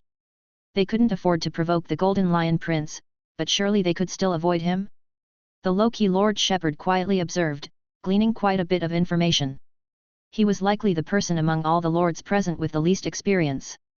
He ignored the names given by the other trial lords, assuming most were fake. He assigned his own code names to these trialists. To the man wearing a magician's top hat, Yuan referred to as magician, who claimed to be from Wanshang country. This nation revered commerce and had trade routes covering every corner of the world, one of the 7 chosen nations. Catwoman, from the Federation of All Nations, and Glasses Man, from Star Luo Holy Palace, were both native forces remaining from the old era. Like the Holy Griffin Empire, these states were positioned in more inland areas. The Star Luo Holy Palace worshipped the old era gods. The Federation of All Nations, on the other hand, was composed of many remnants of past civilizations and races. Their gazes shifted to the silver armor giant. From within the massive giant's helmet, a soft and melodious voice emerged, I come from the Thunder Mountain Range and am, quite good at frontal assaults. He was a minor country lord. Of course, it wasn't discounted that he might have lied about his origins and used a voice changer. After all, Yuan himself. He was currently dressed in a set of dark blue armor, his silver hair fluttering, with eyes glowing red. My name is Tianxing, from Yongxing Empire, good at a little bit of everything. This was a transformation he had undertaken for safety, right before the countdown ended. Using Duolas' perfect mimicry ability. Not only could this ability change his appearance and physique, but even external equipment and accessories could be modified as well. This change was not an illusion, it was a fundamental transformation, imperceptible to any insight skills. As for why conceal his identity? In the grand scheme of the world, Tian Yuan was just an insignificant nobody. But with a prince from the Holy Griffin Empire present in this trial, and given there was a certain competitive element amongst the trialists, wearing a disguise might not be useful. But without the disguise, in a crucial moment where it might be needed, there could be trouble. It's always best to play it safe. Moreover, in this trial, he was planning to Gears turned, and the heavy, deep door slowly opened, revealing a staircase leading straight upwards. The Golden Lion Prince, leading his 9 officers, walked out first. Let's go, let's go. What we'll need to do next depends on the situation. The trial mission has given us too few hints. Glasses Man stepped up to follow. Outside, the space opened into another vast hall. The hall was supported by several thick columns, with the dome looming a good 20 meters above the ground. The sunlight shone through the crystal surfaces of the dome, casting a golden glow throughout the hall. At the end of the hall stood a majestic statue of a god. The face of the god statue was indiscernible, with pure white wings slightly folded. However, as Yuan gazed upon this statue, the name of the deity naturally surfaced in his mind. God of Purity. In the old era, many gods coexisted on the Eternal Continent. Of course, according to scholars from the Taishan Alliance, the deities of old were merely powerful life forms. It was their innate control over magnificent forces that made them gods to the lesser beings. God of Purity. The magician recalled something and said, it seems that back then, when the pure white kingdom fell, the God of Purity perished as well. Glasses Man nodded, indeed, and the fall of the pure white kingdom happened so swiftly that their patron state, the Bright Empire, didn't have time to offer help before the kingdom became a part of history. Wait, could it be that our trial is facing the very historical battle in which the pure white kingdom perished? The more Glasses Man thought about it, the more likely it seemed, causing a chill to run down his spine. After all, the pure white kingdom wasn't an insignificant nation like Eagletown or Black Snake, situated in desolate areas and already in ruins. The pure white kingdom had the foundational size to be called a kingdom. Within its border, it surely had a few legendary realm beings in residence, a number of fully formed army soul corps, and dozens or even hundreds of fourth-order strong men. And them? Altogether, they were but 60 people. Without commanding the army soul corps, mortal leading-level individuals stand no chance against legendary beings. What could they possibly fight with? Moreover, it seems that the pure White Kingdom, despite its considerable size, lasted only a few days under the calamity of the red mist before it fell. Glasses Man was just about to say something when hurried footsteps approached from afar. A bishop accompanied by a man and a woman, both priests, quickly approached. His gaze swept over the group and he nodded slightly. So there are 60 of you in this batch, not bad. Heroic spirits, the pure White Kingdom has paid a great price to summon you here for. The bishop NPC began his introduction. The expressions on everyone's faces changed subtly, uncertain. The good news was, they were not the only ancient heroic spirits. Before them, there had been 12 batches of heroic spirits, with varying numbers and strengths. These were probably bona fide ancient heroic spirits, not trialists like themselves. They were the 13th batch. The bad news was, according to divine prophecy, the pure White Kingdom truly was on the verge of destruction, and the battle they were to be part of, likely, would be the battle for its downfall. After finishing his speech, the bishop left, not giving them much regard, seemingly treating these summoned ancient heroic spirits as nothing more than cattle. And they literally could not refuse. Such was the task. According to the bishop, aside from emergency decrees, we are free to choose our tasks at other times. However, merely completing these tasks will certainly not be enough to survive the 10 days safely, said Glasses Man, adjusting his glasses. Catwoman pondered, perhaps, we should gather as much intelligence as we can while carrying out our tasks and find the enemy's weaknesses? We still know too little about our enemies. Glasses Man nodded, we can basically assume that among the enemies there are legendary beings, and definitely more than just one. We are no match for the legendary realm, so we must avoid these formidable enemies as much as possible in selecting our tasks. However, we are not without advantages, we possess some technological methods that the pure White Kingdom does not, he added. Their unique skills, special equipment, epic life forms, and the ability to deduce the process from the results, these were their advantages. But even if we find some weaknesses of the enemy, we alone wouldn't be able to overrun them, the magician spoke up. Glasses Man nodded, indeed, which is why we need to join forces with the strengths of the pure White Kingdom itself. However, from what we've seen, the pure White Kingdom's leadership seems to view us merely as tools, and they may not take seriously what we say or the intelligence we provide. I suppose, he speculated, that to get them to pay attention, it will be closely related to the number of tasks we complete early on. Thus, the strategy chain took shape. Complete tasks? Build reputation? Provide intelligence? Unite with the kingdom's might to repel the enemy and buy time. Even with a clear plan, Glasses Man and the others still felt immense pressure. Only the Golden Lion Prince maintained a faint smile, as if everything was proceeding as expected. Historical trials were always difficult. And he, his angel possessed the power of resurrection, which was a major trump card that could tip the scales on the battlefield of legends. However, taking on the trial alone and striving for the highest rating was clearly still very difficult for him.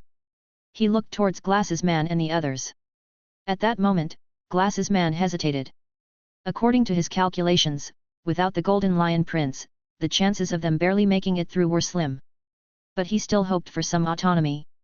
When performing tasks on normal days, it's still better to act separately, this way we'll be more efficient. Agreed. The Golden Lion Prince was a bit disgruntled but accepted it nonetheless. After all, the combined strength of these individuals was not insignificant.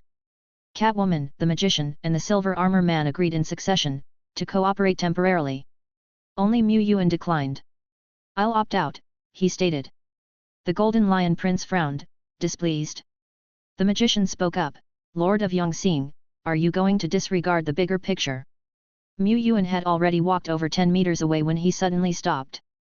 His character was usually indifferent to such matters, but now, he was the Star Lord of the Yongxing Empire, and he had a role to play. He recalled the lords of Yongxing he had seen. And after a pause, he turned half his face, with a faint smile, the bigger picture? No, I am the bigger picture. His figure disappeared into the dazzling golden sunlight, vanishing from the view of the others. If it were peacetime, Lord Shepherd might have also chosen to conquer the trial slowly, savoring the ambience of an old era, but the regular process for getting through the trial would take too long. He was facing the threat of the Jackal Wolf Overlord. A great battle could erupt outside Wolf Head Mountain at any moment. He did not have the luxury of time to conquer slowly. He had no choice. He was compelled to break the rules and push through everything. Chapter 346, The Trialist Who Broke the Rules. The Pure White Kingdom, its capital city, was not in chaos. The war had not yet spread to this place, but people on the streets already hurried along, a tense and desolate mood permeating the air. It was said that now the entire Pure White Kingdom was sealed off, communication with the outside world cut off. And the filthy tide was spreading incessantly, step by step pressing closer to the capital of the Pure White Kingdom. Duolai looked around, the shops along the street mostly closed, not a place in sight where one could taste the local specialties. It was somewhat disappointed. However, thinking it over, it would soon be able to taste the flavor of ancient monsters, so there was no need to feel too disappointed. Mu Yuan observed his surroundings and began to ponder. Judging by the situation in the capital, the crisis is severe, but still far from the brink of national extermination. Yet, if one were to infer from historical outcomes, no, there's no need to look at history, just from the mission objectives alone one can deduce that the Pure White Kingdom won't last 10 days. Assist the Pure White Kingdom in resisting the Red Moon disaster, time limit of 10 days. If the Pure White Kingdom could hold out for 10 days, then there would be nothing for them trial lords to do. The normal approach to this challenge would indeed be to try to weaken the enemy, or to find any potential weaknesses in the enemy and break through these to delay their offensive. And the regular mode of overcoming the challenge would probably require the unification of all trial lords to have a chance at a perfect completion. He made such guesses based on 2 points. The mission objectives leaned towards cooperation, the lords sharing a common enemy and goal. However, the highest gifts from heaven and earth emphasized that only the one who performs the best may possibly receive them, creating a direct competitive relationship among the trialists. This was akin to one of the purposes of the trials, to test whether the most outstanding trial lord could subdue all other trialists, and then jointly harness their powers to combat formidable foes. Mu Yuan actually wanted to follow the normal challenge process, as it was the most reliable method. Only, 10 days was too long, and he had no choice. He was forced into this. He had to find a way to break the rules, to complete the challenge ahead of time. Was such a scenario possible? Historical trials nearly perfectly replicate the scenes of the past, the rules and logic of the entire world, approximately having no difference from the real world. In any case, whether or not it's possible to break the rules and complete the challenge unorthodoxly, trying it out will tell. There's no need to waste time overthinking or guessing, simply attempting would settle it. The worst-case scenario would just be failing the trial. Failing would merely mean exiting the trial world, wasting time and the entry fee, a cost he could afford. He also didn't have the time to take things slow. Not far from the church, there was a hall for ancient heroic spirits to take on tasks. Without exception, all of these tasks were rather thorny and urgent ones, otherwise, they wouldn't appear here. Pure White Knight's 6th Battalion has lost contact in Tianmu Mountain, request investigation into the situation. In the northern area of snow-covered city, a 60-meter class aggregated monster advancing has been spotted, assistance requested. Urgent supply transportation task for the 3rd Battalion. Intelligence reconnaissance tasks for regions A2, A4, A9. Mu Yuan browsed the details of each urgent task. Aside from him, other trial lords including the Golden Lion Prince and Glasses Man had already snatched up a few tasks and left. Though Mu Yuan intended to pursue a speedrun course, at this moment, he was not in a rush, he was seeking relevant information within the tasks. There are differences in difficulty among urgent tasks, like the task involving the suddenly lost contact of the Pure White Knight's 6th Battalion, which undoubtedly means that whoever accepts the task would face greater risk. By the time he headed to this hall, Deadbone, Hong Yi, and others had already scattered throughout the capital city gathering some information. They were neither experts in intelligence gathering, but they knew a little. For instance, Hong Yi, even without using the inhumane soul reading ability, could bypass many tedious steps of probing with a slight application of the illusion technique, and directly find information brokers in the capital city who had some status, were not strong, and had more news to share. Soon, Mu Yuan had a rather deep understanding of the Pure White Kingdom. The Pure White Knights are the strongest martial force of the Pure White Kingdom, with its leader and 2 deputy leaders all being legendary realm existences. The knights are also each an elite warrior. For example, the leader of the 6th Battalion of the Knights is a 4th Order peak strongman. For such an elite battalion to suddenly lose contact and not even be able to transmit a message, there is a very high likelihood that they have encountered a legendary realm monster. This task stood out as a particularly difficult challenge. Among the urgent tasks were a few that seemed not too dangerous at first glance, but deeper contemplation revealed the possibility that these tasks might also encounter legendary monsters. If a trial lord were to meet a legendary monster, even if they could escape alive, they would likely suffer heavy losses and pay a tremendous price. If one were to follow conventional procedures to navigate the trial dungeon, the lord would need to analyze intelligence and avoid danger. But, if one wishes to quick clear, the most dangerous places are where the most valuable intelligence can be gained. Even without intelligence, killing a few legendary monsters wouldn't be a loss. Yuan pondered. While others carefully avoided areas haunted by legendary monsters, Yuan was already considering the strategic value of killing one such creature. Legendary monsters, after all, not only had they faced them head-on, but they had also killed quite a few, without really any sense of awe left. He tallied up the potential. At present, there are 4 regions that appear to be the most valuable. Naturally, in each of these 4 regions, there was the possibility of encountering legendary enemies. Which one should be visited first? Intelligence always had a shelf life. Wait a bit longer and you might not find any valuable clues at all. Yuan wasn't torn about it. Just go to all of them simultaneously. This time, the officers from Tianyuan territory entering the trial secret realm included General Deadbone, General Duo Lai, Hong Yi, Rakshasa, Yuda, Xilu, Laney, Hualing, and the Arrow of Polar Star Zhou Yi. Zhou Yi was, besides 17, the most talented individual within the Arrow of Polar Star. His level wasn't high, merely 3rd order. However, the Arrow of Polar Star boasted an incredibly long shooting range and had also learned the Eagle Strike the Sky skill from the elves. Setting aside combat power, Zhou Yi of the Arrow of Polar Star could provide significant strategic value. For Yuan's luxurious team, one more or one less high-order 4th order strongman didn't really matter. Yuan selected 4 targets and incidentally took on 3 tasks. Oh, it's worth mentioning that these destinations were high-value targets analyzed through task information, not the same as the urgent tasks issued by the kingdom. Even for the 3 urgent tasks he had taken on, his attitude was that they could be done or left undone. What? Urgent tasks are of great importance, affecting the political situation? He was the political situation. Team Deadbone, Team Duo Lai, Yuan's own team, a team with Yuda, Rakshasa, Hong Yi, Zhou Yi. 4 teams quickly set off. Several hours later. Pure White Kingdom, capital city. The Golden Lion Prince, Glasses Man, Catwoman, and a few other trialists gathered again. Most of them had not left the capital city but merely dispatched their top generals to lead teams to carry out tasks.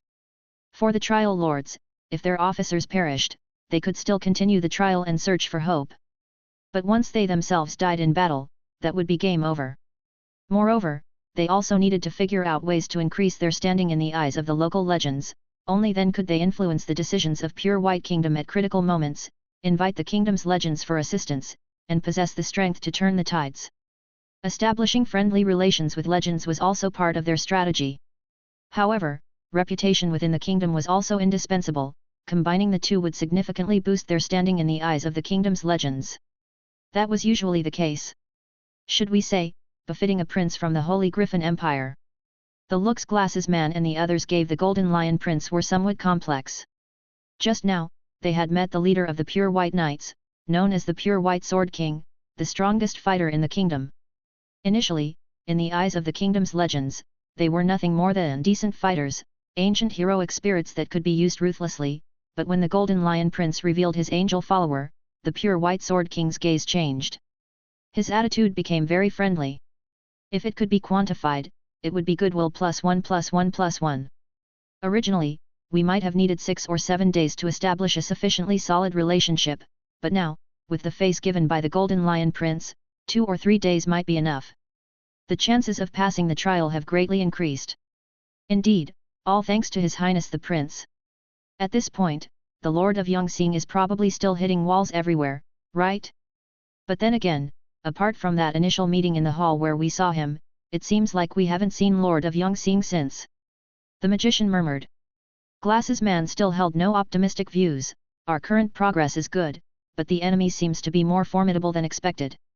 Not long ago, my team tried to snipe a 40-meter class aggregated monster but failed, and it seems that flesh and blood aggregates of 3 to 40 meters in size appear on the front lines from time to time. Catwoman took over the conversation. My team almost ran into trouble. They had a close brush with a legendary monster. Even though I had already avoided one dangerous area after another, I didn't expect to still nearly face disaster, and it's only the first day. Glasses Man pushed his glasses up. This just indicates that the number of legendary monsters is far beyond our expectations. The Golden Lion Prince did not speak. He couldn't exactly join in complaining about the difficulty of the trial. He had his pride as the Golden Lion Prince, even though he felt the same way. Something didn't seem right to him. Compared to dozens of historical trial records he had reviewed, was the trial he was experiencing too difficult? Boom! A 40-meter tall flesh-aggregated monster riddled with rotting flesh crashed to the ground. Yuan wiped the blood from his clothes, clearly dissatisfied. 6 hours, a full 6 hours, and he still hadn't encountered any legendary monsters. Was this reasonable?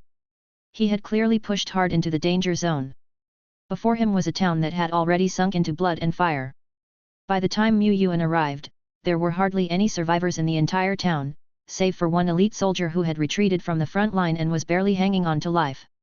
It seemed like the elite soldier had a momentary resurgence, as he took out a blood-stained medal. Cough cough, please be sure to deliver the message, that 100 kilometers away at Deadwood Village there is a legend. No sooner had he finished speaking than the soldier breathed his last. Bringing back such crucial information could have been worth several urgent tasks, substantially increasing his own kingdom's reputation. However, even if the Trial Lord could call for legendary reinforcements from the capital city, by the time they came and went, even if it was just one way, the enemy would have long since disappeared. Xilu, let's go! The Red Dragon roared, and Yuan rode Xilu, rushing towards Deadwood Village at top speed. At the same time, boom! A powerful flame soared into the sky, its might spreading for tens of thousands of meters around. Duo Lai was killing monsters in a high-profile manner.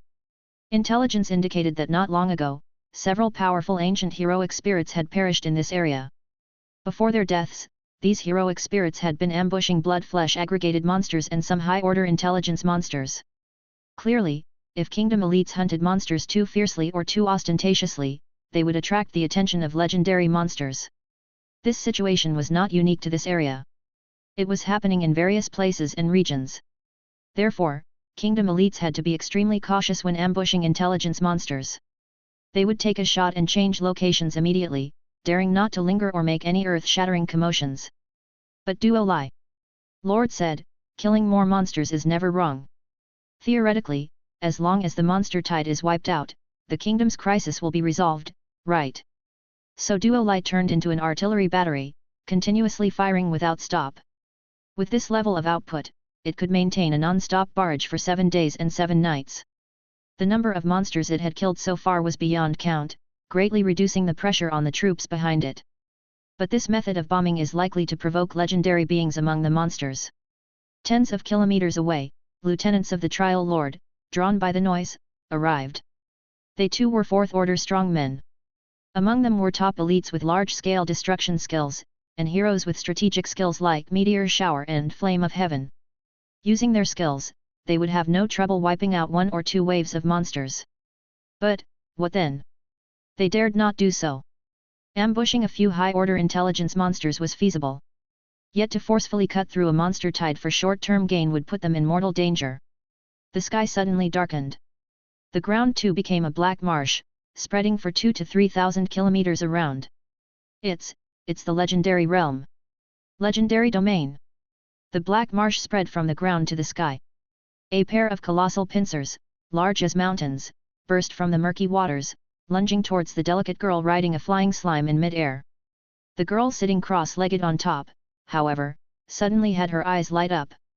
Behind her, a black and white scroll emerged. Out of the white backdrop of the scroll, a black serpent violently shot out, erasing the black marsh as if it were pencil marks removed by an eraser, creating vast areas of blank space. The black marsh domain began to fluctuate, and in the next moment it froze. Just like the mountainous pincers that had risen from the swampy dark waters and now were suspended in mid-air. Space shattered, the ground shattered, the domain shattered, and the mountainous pincers shattered too. The collapsing space enveloped the surrounding hundreds of kilometers, slicing and swallowing everything around it, leaving only a girl sitting on the slime in the center of the broken space, like a god demon. Chapter 347 Rating, Unique. Your troop Yuda obliterated a 100-meter class flesh aggregated monster. Your troop Hong Yi trapped and killed 3rd order and 4th order wisdom monsters times 16. Your hero Deadbone stealth attacked and killed a creature from the legendary realm times 1, stealth attacked and killed 4th order boss level monsters times 30, stealth attacked and killed. Your hero Duo Lai obliterated a creature from the legendary realm times 1. Mu Yuan possessed the talent of spiritual link, and within each squad, there was at least one hero unit. No matter the distance, or whether they entered any enchantments or interference areas, they could communicate without delay. Gradually, each squad also began to achieve some combat results. After all, this was just a trial secret realm, merely a minor trial for a level 5 lord to rise from a level 4 lord. Here in this realm, legendary realm enemies were almost like background boards. Mu Yuan pondered, if he could not find a way to break the situation, perhaps simply killing more and more might resolve the crisis? And even if taking a step back, if it proved impossible to clear the legendary level ahead of time, as long as he killed enough, he could still greatly reduce the pressure the pure White Kingdom faced. Mu Yuan made 2 preparations. The first was naturally to break the rules and clear it with lightning speed. But if the first plan was not achievable, as long as the enemy became weak enough, then the mission to assist the pure White Kingdom in holding out for 10 days would no longer be difficult, and maybe he could clear it by just lying down during the last few days. By then, even if the situation in the outside world became tense and multiple legendary realm creatures attacked, Deadbone, Duo Lai, and the others could withdraw first. As long as Mr. Mu himself was still in the trial secret realm, his trial would not be interrupted or fail. And even if he cleared the trial through the holding out for 10 days method, with the luxurious combat achievements they had achieved, his trial rating was bound not to be low. This was his more comprehensive plan. Boom! The 2-headed ogre from the legendary realm, with a domain radius of 1,600 meters, kneeled on the ground, eyes locked on Mu Yuan, not yet stepped into the legendary realm, yet you possess such combat power. The pure White Kingdom actually has a prodigy like you. You must not be allowed to live. In its dying moments, the 2-headed ogre let out a long howl as if it was sending out a message. In its huge pupils, it seemed to see the death of this pure White Kingdom's prodigy. It died with its eyes closed. Thanks for the gift before your death, old iron. Mu Yuan did not expect such an unexpected windfall. He welcomed it, very much so, wishing to encounter more legendary creatures. When Deadbone and Duo Lai slain monsters from the legendary realm, those monsters did not send out any messages before dying. Of course, Deadbone and Duo Lai were so quick that the legendary realm monsters had no chance to leave any tricks. Given the combat power they displayed, if legendary monsters could send messages, the most likely would be, "Don't look back, run fast." Huff huff. Mu Yuan took a few deep breaths. The ogre that lay with closed eyes in front of him decayed rapidly, turning into wisps of smoke in the wind. That was the effect of Wither King Bone. The power Mu Yuan could borrow was limited, and forcing legendary power from a profane level was even more inconvenient, and the power was greatly reduced. Even so, the power of witheredness he now possessed was stronger than that of Deadbone at the 4th order peak. Mu Yuan used a similar tactic, taking advantage of the attacking ogre not taking it seriously enough, and wounded it with Wither King Bone. This strike, infused with a large amount of the power of witheredness, was enough to kill an unprepared ogre of the legendary realm. However, the 2-headed ogre seemed to possess 2 lives, sacrificing one head's decay in exchange for its survival. After that, it was a chase by Mu Yuan and the ogre fleeing, but could not escape. Caught between him and Xilu, the creature from the legendary realm fell dead in the wilderness. The whole process was not easy. The ogre unleashed a furious outburst as it neared death, and Mu Yuan was also not lightly wounded. The main tank Xilu had its scales shattered, presenting a miserable sight. Laney was healing both of them on the side. Indeed, a being from the legendary realm, truly, dreadfully formidable. Mu Yuan expressed his trepidation. He took action this time also with an attitude of trying it out. He was not too far from advancing to legendary status himself, and before stepping into the legendary realm, he had to try what it felt like to strike against a legendary being with a mortal body. His first experience was very difficult. Legendary beings were too strong and too difficult to kill. If not for being close enough at the beginning, he would not have had the ability to leave behind a creature from the legendary realm. And the two-headed ogre was merely a combat power unit from the legendary realm. Next, there might be other legendary creatures coming for me, which is a bit beyond my capacity to cope. So, Yuan glanced at the positions of the various squads and moved towards where Dead Bone was located. Night fell. Inside the capital of the Pure White Kingdom, the Golden Lion Prince and others were still running around everywhere. Leaving the city, executing missions, returning to the city, exchanging intelligence, and trying to get an audience with the various legends, become acquainted, and pull strings to build relationships. Their own 9 generals also divided into teams of 1 to 3, venturing out to execute some manageable tasks with lower risks. Even so, I have already lost a general, and 3 others have been gravely injured. Ha ha ha, my situation is even worse. One team was completely wiped out. It seems Catwoman was nearly killed. Didn't she nearly die after being swallowed by a flesh tentacle monster? When she was rescued by her own general, she was foam in a puddle of blood with vacant eyes. No. Catwoman might not be able to recover in these few days. The cooperation with the Lord subtracted by 1 directly. Glasses Man and the magicians, among others, were starting to doubt their lives. Is this reasonable? Each of them was a top talent among the lords of their generation. During the newcomer trial period, they could at least rank in the top 3 of the regional gold list, or even first. The combat power of their troops, especially the combat power of their officer units, was stronger than that of many veteran lords. Before they entered the trial's secret realm, they weren't nervous at all, thinking it was just a formality. A trial task to go through. Could it be that there are truly excellent lords who can't even pass the promotion trial? But now there truly was one, and it was themselves. Considering the current situation, their trial this time was in danger, even though among the trialists there was the Golden Lion Prince, an ultra-top second-generation successor. Is this the horrid nature of historical trials?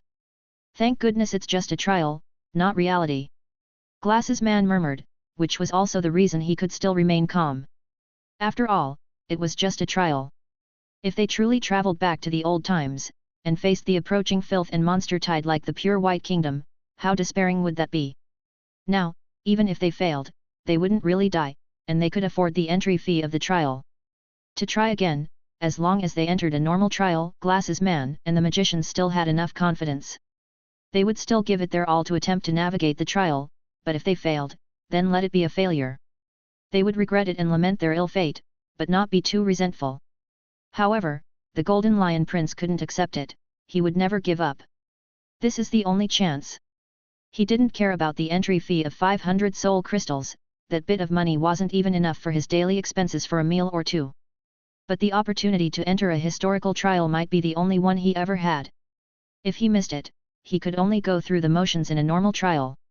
He couldn't accept failure, couldn't accept just being an inconspicuous titular prince. This was his chance to change his fate. Even being selected for the historical trial indicated that destiny favored him, didn't it? To obtain the highest reward of a historical trial, first, one must rank first among the trial lords, but just that is far from enough. After all, someone always takes first place. The first among mediocrity is still a first. Besides, one must contribute beyond the mission objectives, or interchangeably, complete a hidden mission. Only by combining the two can one receive the highest bounty from heaven and earth. The Golden Lion Prince had access to a lot of information. He thought frantically, judging based on various historical trial examples. The difficulty of this historical trial is unreasonable, so there must be a key point we're missing. Their approach to the strategy was unlikely to be wrong. He focused on the fact that the Pure White Kingdom was sealed.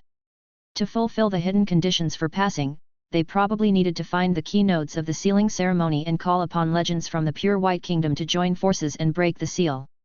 The Golden Lion Prince could even guess which several types of blood sacrifice methods the monster power had used to enact the world seal. The chain of strategy wasn't the problem. But they must have overlooked something. Suddenly, the Golden Lion Prince received a message. He had informants placed in the emergency mission hall and several other intelligence sources, via special methods. Informants he had brainwashed using special techniques. Glasses Man had made similar arrangements. Both of their expressions changed slightly, mixed with shock and joy. The momentum of the monster tide has been curbed, and it seems that many high-order monsters have been annihilated, even legendary realm monsters seem to have fallen one or two. Hiss. Looking at the situation, a mysterious strong person has made a move. Could it be reinforcements from the Bright Empire? I said, the trial couldn't be too outrageous. Now, this seems reasonable, but we advanced too swiftly in our strategy and suffered losses because of that. Regardless, passing the trial, perfectly passing it, now seems hopeful. Observing the excited few, the Lord shrouded in huge silver armor faltered and didn't voice her conjecture. She barely glimpsed through her officers, a scene where a blue-haired girl annihilated a legendary realm creature with the space breaking apart around her. She felt that perhaps, possibly, probably, there was never any mysterious reinforcement, only an unreasonable trio list. If the difficulty of this trial was adjusted based on their overall power, wouldn't their consistent struggles be reasonable? In the depths of the wilderness, in a place where no human traces were left, Mu Yuan and Dead Bones group were walking within. They managed to ambush and kill 2 legendary realm creatures using Mu Yuan brand bait, but that was all they could do. Legendary monsters weren't fools who kept coming to their doom one after another. The enemy didn't even plan to call for backup and swarm them, instead, they lurked, engaging in other schemes. Mu Yuan could only strike out on his own. Through ambushing enemies, illusion soul search, and other ways, he employed simple yet extremely effective methods to quickly piece together fragmented intelligence. After all, when it comes to intelligence, what could be simpler and more direct than reading it from the hands of the legendary realm monsters? Mu Yuan loaded up the Duo Lai and Hong Yi templates, striking with Hong Yi's abilities. This naturally wasn't enough. But before him, the legendary realm was gasping for breath under the erosion of the power of withering. At his side, Dead Bone used King's might to shatter the light of will of the monstrous legend, dissolving the enemy's last resistance. Soul search memory reading was a piece of cake. Even though the images he retrieved were fragmented and chaotic, they sufficed to extract some extremely valuable intelligence. Half an hour later, Mu Yuan arrived at the mouth of a deep valley filled with red fog. This place was unmistakably ominous and dangerous. Yet they didn't hesitate for a second, rashly plunging into it with the recklessness of Bone 2 taking over the situation. He. The Wraith Sacred Mountain materialized, and countless undead beings surged down from the mountain, including 20 or 30 bone dragons. Dead Bone stood atop a bone dragon at the half-step legend realm, extremely flamboyant and far from his usually cautious demeanor. After all, in reality, Dead Bone absolutely refrained from using undead beings in battle. These creatures were cultivated at great expense, losing one meant one fewer, and even with the ability to revive the dead, it was impossible to bring back thousands of the fallen in a short time. Therefore, the real Dead Bone was extremely careful with resources, never allowing even a single little skeleton to fall in battle. He would never dare to fully unleash the Wraith Sacred Mountain. But in the trial space, he could. Here, no matter how many undead beings were lost, it wouldn't affect the real world. He could indulge in the thrill of overpowering his opponents without caution, without the constant need for calculation. Of course, once the excitement was over and he returned to reality, he would need to reflect on any instabilities in his approach and re-examine himself. The black fog spread. The undead emerging from the mist formed a dark tide that, with even greater ferocity than the monsters, tore apart any enemies in their path. 300-meter-tall flesh-aggregated monsters rose from the ground. They fell. 3 monstrous legends with overwhelming killing intent ferociously surged forward. They fell. The surrounding space began to fracture and break apart. The crimson enchantment shattered, revealing a blood-red altar standing in the deepest part of the valley.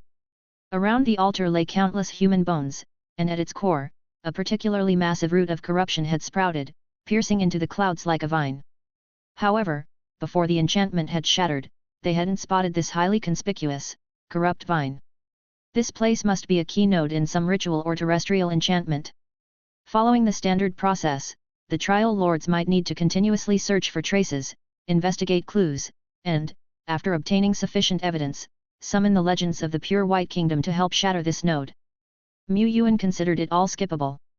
Minutes later, under the glow of purification, the root of corruption turned to ash. No treasure emerged, but a celestial announcement rang in Mu Yuan's ear. Alert, you have obtained a major clue. Current terrestrial seal has been broken, 1/3. Alert, a trial lord has broken a terrestrial seal. Other trialists please continue to strive. In the capital, the Golden Lion Prince and his companions were taken aback by the sudden alert. They looked at each other in disbelief. With 4 of the 6 trial lords present, and the Catwoman Lord severely injured, then who was not among them? Even without this rules prompt, Yuan had also extracted this information from the memories of the monster legend realm. There were 3 corrupt altars. He didn't get the exact locations of the other 2 through soul search memory reading. However, he had narrowed down their approximate locations from the fragmented memory scenes. What remained was to continue charging forward. He and Dead Bones' team. Yuda's group met up with Duo Lai. Yuan loaded the ILO template and traced traces from some 4th order monsters via fate weaving, consequently finding the site. Duo Lai was brutally straightforward, indiscriminately bombarding his way and fortuitously impacting a concealed enchantment. In just 3 short hours, before the hidden monster power could make further preparations, the other 2 terrestrial seal altars were successively broken. Boom! The sound of shattering glass seemed to echo in his ears. In front of him, a realm shrouded in blood fog faintly appeared. Within the realm stood only 2 towering figures. One spanned thousands of kilometers, with a snake tail reaching skyward and penetrating the earth. God of Snake Man.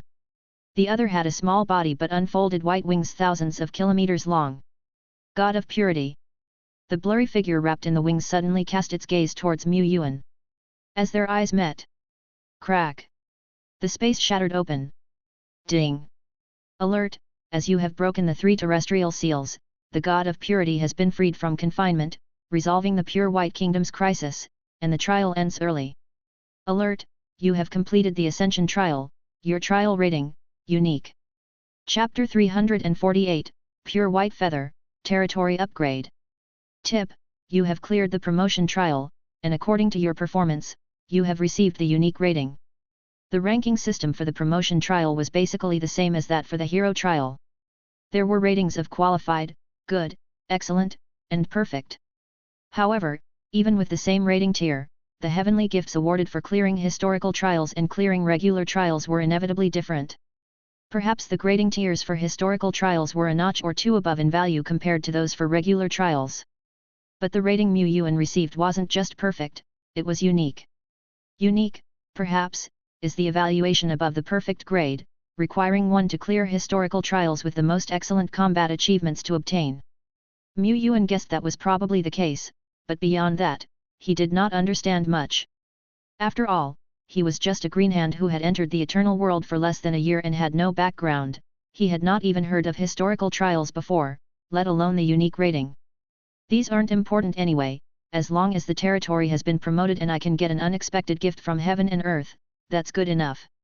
Yuan thought. He still found himself in the hazy trial space, where scenes of highlights flashed before him. In one scene, Yuan held up Ri, shattering the monster wave. In another, Duo Lai shackled space, shattering the legendary pincers. In another, Dead Bone silently appeared behind a legendary hunter and pointed a finger. The legendary creature's eyes showed confusion and fear, its mouth opened and shut as its body decayed, leaving behind nothing but a skeleton. These were impressive kill scenes that flickered one after another. The 3 scenes of breaking the celestial blockade lingered the longest. In one scene, countless ghastly bones rose from the ground, impaling thousands and thousands of monsters, forming a vast bone forest spanning thousands of kilometers. At the top of the bone forest were the carcasses of 3 creatures from the legendary realm. Their flesh decayed rapidly, leaving only bones behind. This was the result Dead Bone had achieved without reserve, unconcerned with consumption. The scenes finally froze. They froze on a confrontation between the God of Purity and the God of Snake Man. The next moment, however, was not the end. It wasn't his exit from the trial space. Yuan's ears once again caught the sound of a heavenly prompt. Ding! Tip, you have received the special clearance reward Pure White Feather. A pure white feather with a faint violet luster drifted slowly out from the confrontation scene, falling before him, onto his palm. There was a subtle sense of warmth. Pure White Feather. Grade, Epic. Ability, Pure White Protection. Protection from the God of Purity. The feather can transform into a pair of pure white wings, covering and protecting multiple targets. The pure white wings can extend up to a kilometer in diameter, and can ward off the majority of legendary attacks. Pure white protection can be maintained for up to 10 minutes and requires self-recovery after use. The upper limit of power displayed by the pure white feather is independent of the user's level. Ability, unknown. Note, the special item pure white feather has been bound. This turned out to be an epic item. However, could lords still obtain treasure rewards during the promotion trial? Yuan puzzled, his figure disappearing within the hazy trial space. At the same time. Tip, as a trial lord has broken the 3 celestial blockades, the crisis of the pure white kingdom is averted, and the trial ends early. Tip. Tip. Suddenly, the sound of the heavenly bell rang in their ears unexpectedly. At this moment, whether inside the capital city or several trial lords in the wilderness, they were all taken aback. Isn't this a bit too fast? It had only been a few hours since the last prompt rang out. The entire trial had barely lasted a day from start to now. The 10-day trial process had gone by less than a tenth. Some people were taken aback and filled with awe, sighing deeply. Anyhow, we're hitching a ride on the fast track, passing the promotion trial along with a powerhouse. Even though they didn't perform spectacularly during this process, due to the extremely short clearance time, they still received a high rating. Their combined gains probably weren't inferior to obtaining a perfect rating in a regular trial. They were excellent lords, able to easily clear normal trials, but a perfect rating wasn't so easy to get. This time, they could be considered to have shared in the benefits admittedly. The Golden Lion Prince, however, felt a shadow creep over him. He had always aimed for the highest rating in the historical trial. However, while he continually hit walls and had yet to break through, that Lord of Yongxing, whom he had met only once, had already completed the hidden mission. Even if the other party had just gotten lucky, there seemed to be a rather noticeable power disparity between them. In this trial, he was not the protagonist, but merely a supporting character. The Golden Lion Prince clenched his fists. Even though he had cleared the trial and his territory was promoted, even though he had stumbled into a historical trial by sheer luck, all he felt at this moment was anger and resentment. There are such prodigies in Yongxing Empire after all. No wonder my advisors always say that Yongxing Empire has great ambition and harbors the idea of challenging the supremacy of our Holy Griffin Empire. No. This prodigy of Yongxing has an immeasurable future. He must not be left alive. The Golden Lion Prince, freshly emerged from the trial space, instantly ordered the preparation of his carriage, intending to head to the imperial capital. Tianyuan territory. Yuan's figure appeared inside the city lord's mansion, unharmed and back at his peak condition. Deadbone, Duolai, Yuda, and the other generals, their bodies were still in the outside world, and as the trial concluded, their consciousness all returned simultaneously. Back, are we? Ilo poked her head out. It looks like everything went smoothly. Yet, after all, it was just an ascension trial, nothing unexpected happened. Yuan said. As for the ordinary trial being upgraded to a historical trial, in his view, that didn't count as unexpected. When the Lord of Xinxing Wuji, Yushan, and the others took on the ascension trials, they relied on their powerful strength to break the rules and brute force their way through. Yuan had heard of these precedents, which had given him the idea to rush through as quickly as possible early on. As a result, it wasn't much different from his initial theory. He swept through, shattered the rules, and completed the trial swiftly. Even though it was a historical trial he completed, it was a similar rush-through process after all. Since there wasn't much difference, it wasn't considered unexpected.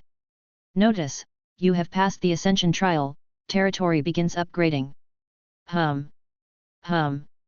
Yuan's perspective was elevated, as if a deity looking down upon the land from the azure sky. From this vantage point, the scope of Tianyuan territory was expanding and spreading at a fast pace. Such changes were invisible to the naked eye, only lords and heroes could see the continuously extending boundary lines. Through his lord's vision, Yuan also saw strands of red mist floating between heaven and earth, which scattered inch by inch as the territory's boundary spread. Wherever the territory spread, the land seemed to burst with even more vitality, with new greenery breaking through the soil. These changes were no different from when the territory went from level 2 to level 3, or from level 3 to level 4. However, an upgrade from level 4 to level 5 was a hurdle, involving not just territory expansion, upgrade of miracle buildings, and enhancement of the Lord's power. Dependent on the trial's rating, the heaven and earth baptism and the changes to the territory the Lord could receive would be significantly different. Sometimes, these differences marked the beginning of a complete transformation. A mere upgrade definitely wouldn't have a transformative effect on his Yuan territory, but there would still be some noticeable improvements. For instance, the Lord can use this opportunity to upgrade some ordinary level buildings to rare level, or promote rare level buildings to superior grade. As for how many buildings could be upgraded, that depended on the trial rating. Notice, you can choose to upgrade 10 ordinary level buildings and 3 rare level buildings. Notice, countdown 300, 299, 298. Notice, if the time limit is exceeded, upgrade slots will be used randomly. Yuan had already considered this issue and had come to a decision in his heart. Out of the 10 ordinary upgrade slots, he used 4 for the warehouse, and the remaining 6 all went to upgrading ordinary level guiding landmarks. Warehouse, green. Description: compared to an ordinary rank warehouse, a rare rank warehouse has a larger folding space, a more substantial main structure, and additionally, has a large cold storage room inside. For the 3 rare building upgrade opportunities, he thought about it and decided to use 2 on the Breakthrough Dojo and 1 on the City Lord's Mansion. Superior buildings obtained through upgrades would possess abilities extended from rare buildings and couldn't generate new capabilities. Typically, they were somewhat inferior to natural superior buildings. Even so, the improvements brought about by upgrading the buildings were still substantial. The Breakthrough Dojo had always been an essential building in Yuan territory, aiding troops in the Zero Order to First Order and First Order to Second Order breakthroughs. This breakthrough process was entirely eco-friendly, requiring no materials, only some extra time. The upgraded Breakthrough Dojo would be capable of assisting in Second Order to Third Order and Third Order to Fourth Order breakthroughs. However, while higher order breakthroughs took longer and had fewer slots available, their effects remained the same. With the building upgrades, level 4 to level 5, the slots for high order assistance would also increase accordingly. Now, the elites of the main force regiment have already stepped into the elite mid-high level, and after another baptism, it's estimated that quite a few will be able to enter the Third Order Warlord level. At this time, the Breakthrough Dojo can play a significant role. As for upgrading the City Lord's Mansion, Yuan was not a man greedy for pleasure. The living environment in the intermediate mage tower in the sky was even better than that of the City Lord's Mansion. However, as the territory expanded and the team of officials grew, it was necessary to expand the scale of the municipal hub, the City Lord's Mansion. Boom! The Breakthrough Dojo, City Lord's Mansion, and other buildings began to upgrade. Among them, the City Lord's Mansion underwent the greatest change, expanding its area several times over, yet miraculously, it did not encroach on the adjacent buildings, as if the land beneath the City Lord's Mansion expanded along with it. The 2-story building that was the main part of the mansion was upgraded into a tall building of tens of meters, and a great many furnishings and equipment were added inside. These awaited exploration. Ilo looked at the suddenly enlarged hall and the files and documents scattered on the ground because of the expansion. She fell silent, so silent that a vein popped out on her forehead. In the distance, Yuan shivered for no reason, wondering why a cold wind suddenly blew in the middle of the day. The building upgrades were completed, but the upgrade of the territory was still not finished. The next moment, the notification sound rang in his ear again. Notification: you received a gift from heaven and earth, troop building is upgrading.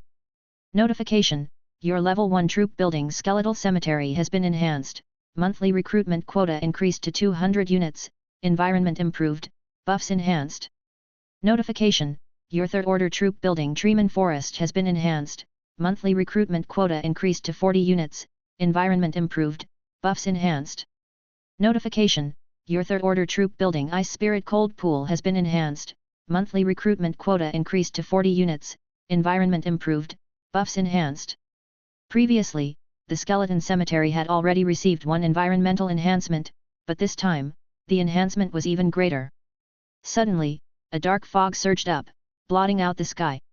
The dark land extended rapidly to the naked eye, quickly spreading for hundreds of meters, thousands of meters, and still showed no sign of stopping. It stretched out for tens of thousands of meters, seemingly larger than the entire Yuan territory. No, not seemingly. The skeleton cemetery was now indeed vast but not conspicuous. The skeleton cemetery was not spreading over the territory's land, it extended its very own dimensional space. It was like a boundary land. About 1/10 of the skeleton cemetery's land melded with the Tianyuan territory, the rest of the land folded into space, as if it was a mystic realm laid bare. The Treeman Forest and the Ice Spirit Cold Pool also each extended their own separate spaces. These dimensional spaces were invisible from the outside world, only by moving in the right direction within the boundary area could one step into them. Yet, under the Lord's view, Yuan could see three vast half-mystic realms, folding into existence like paradises or underworlds. The troop buildings were entirely transformed, with recruitment quotas and critical recruitment rates improved, but those were the least remarkable changes. What was truly precious was the vast land area of the troop mystic realms and the elemental energy and mysterious forces born from it. Come to think of it, my skeleton cemetery is still a level 1 troop building, but regardless of how one looks at it, its area and the elemental force it contains far exceed those of mid-high level troop recruitment lands. With the current size of the skeleton cemetery, upgrading it to a level 2 troop building skeleton twilight field would not be difficult at all. But it wasn't necessary. This kind of upgrade would only turn the recruited little skeletons into skeleton soldiers. It was meaningless to him and might even lead to a reduction in the monthly recruitment quota. Yuan faintly sensed that the core of troop buildings seemed to be the land of the territory. As long as this land was vast enough, unlimited possibilities could develop from it. The lands of the Dragon Court were akin to an incredibly vast world, a prime recruitment land. Perhaps, the real value of troop buildings was not in the recruitment of troops but in something else. Lords who acquired troop buildings essentially gained a certain possibility. This was just his unfounded speculation. Whether it was true or not, it was quite distant for him. After all, he was still a greenhand who had established his territory for less than a year. Chapter 349, The Entire Team at 4th Order Peak, Spiritual Link Super Evolution. Half a day later. The upgrade from level 4 to 5 of the Tianyuan territory was finally announced as complete. The expansion of the territory came to a halt, the transformation of the military secret realm ceased, and various miraculous changes quieted down. Next, it's time to welcome the Heaven and Earth baptism. Yuan initially rushed to promote the territory for this purpose, for the baptism of Heaven and Earth. Like the previous 3rd Order and 4th Order baptisms, the effects were relatively weak for High Order warriors, being good if it could increase a small level. The baptism of a level 5 territory, generally speaking, couldn't possibly be several times stronger than that of level 4, but as long as the Lord obtained a high rating during the trial, the power of the baptism from Heaven and Earth would be accordingly elevated. Ilo, Elulu, Rakshasa, and other generals, after this baptism, could all be elevated to the peak of 4th Order. Now, with the limit-breaking method at hand, they need only to refine themselves for another month or two, then they could advance to legendary one after another.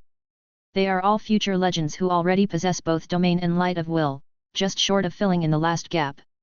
2 months later, the Tianyuan territory might enter a legendary surge period. By then, crushing Fang of the Jackal Wolf and kicking Blood Snake in case would no longer be an issue. He doesn't have to tread on thin ice with such caution anymore. Without this baptism, for Tianyuan territory to produce its 3rd legendary figure, it might have to wait for another 7 or 8 months. A significant difference. The Heaven and Earth baptism came at just the right time. Prompt: Do you wish to start the Heaven and Earth baptism? Prompt: Do you wish to start the Heaven and Earth baptism? Prompt. The alert sound was already urging him on, and with the completion of the territory upgrade, the Heaven and Earth baptism also had to descend without delay. However, delaying it for half a day was enough. In this half-day, Yuan first spent a large amount of soul crystals to upgrade several breakthrough dojos to LV5. Then, he recalled batches of elite troops who were patrolling and exploring in the outside world. The latter was a bit more troublesome. After all, Tianyuan territory was engaged in warfare with Fang of the Jackal Wolf and Blood Snake in case. There was no large-scale war, but small-scale conflicts and fights occurred from time to time. Without the elites at the front lines to block the minions of the overlords, it wouldn't take long for the enemy's blade to reach the foot of Wolf Head Mountain, or even discover the core territory of Tianyuan territory. They had to snipe the enemy at all times to maintain strategic depth and, of course, to probe for intelligence on Fang of the Jackal Wolf. Once he recalled the elites, the front lines would collapse. Fortunately, they were not fighting alone. Tianyuan territory also had 2 powerful allies, Natural Garden and Giant Ridge. However, before he could recall these elites, Yuan had to notify his allies first. He also sent out the undead beings raised within his holy mountain by Dead Bone to temporarily take their place. The undead beings couldn't compare with the elites, but in great numbers, they could still perform a decent bluff. Duo Lai also made a slight sortie, sweeping through several areas suspected to contain traces of legendary figures. By doing so, they put some pressure on the enemy. At that moment, Dead Bone was in the north, and Duo Lai was not within the territory but in the south, vigilant against the minions of Blood Snake in case. Both had already reached the legendary realm and wouldn't miss this heaven and earth baptism too much. Lord, each unit is ready. A group of soldiers who are at the high tier of second order, peak of second order, and peak of first order, have all entered the breakthrough dojo, reported Ilo. Afterward, she gathered all 11 of her avatars scattered outside and entered the Ice Heart Lotus platform, specifically into one of the Cultivation Lotus platforms. She took a deep breath and lit 3 sticks of rare level cultivation incense for herself. Next to her, Mu Yuan sat down in the adjacent Cultivation Lotus platform. A screen of light flickered and blocked the view. His mind gradually became calm, all troubles and irritability dissipating like smoke, and there was only the curling green smoke of the incense in front of him, softly drifting. The light of baptism from heaven and earth began to descend. The sky seemed to unleash a shower of light, falling gently, warming both heart and body.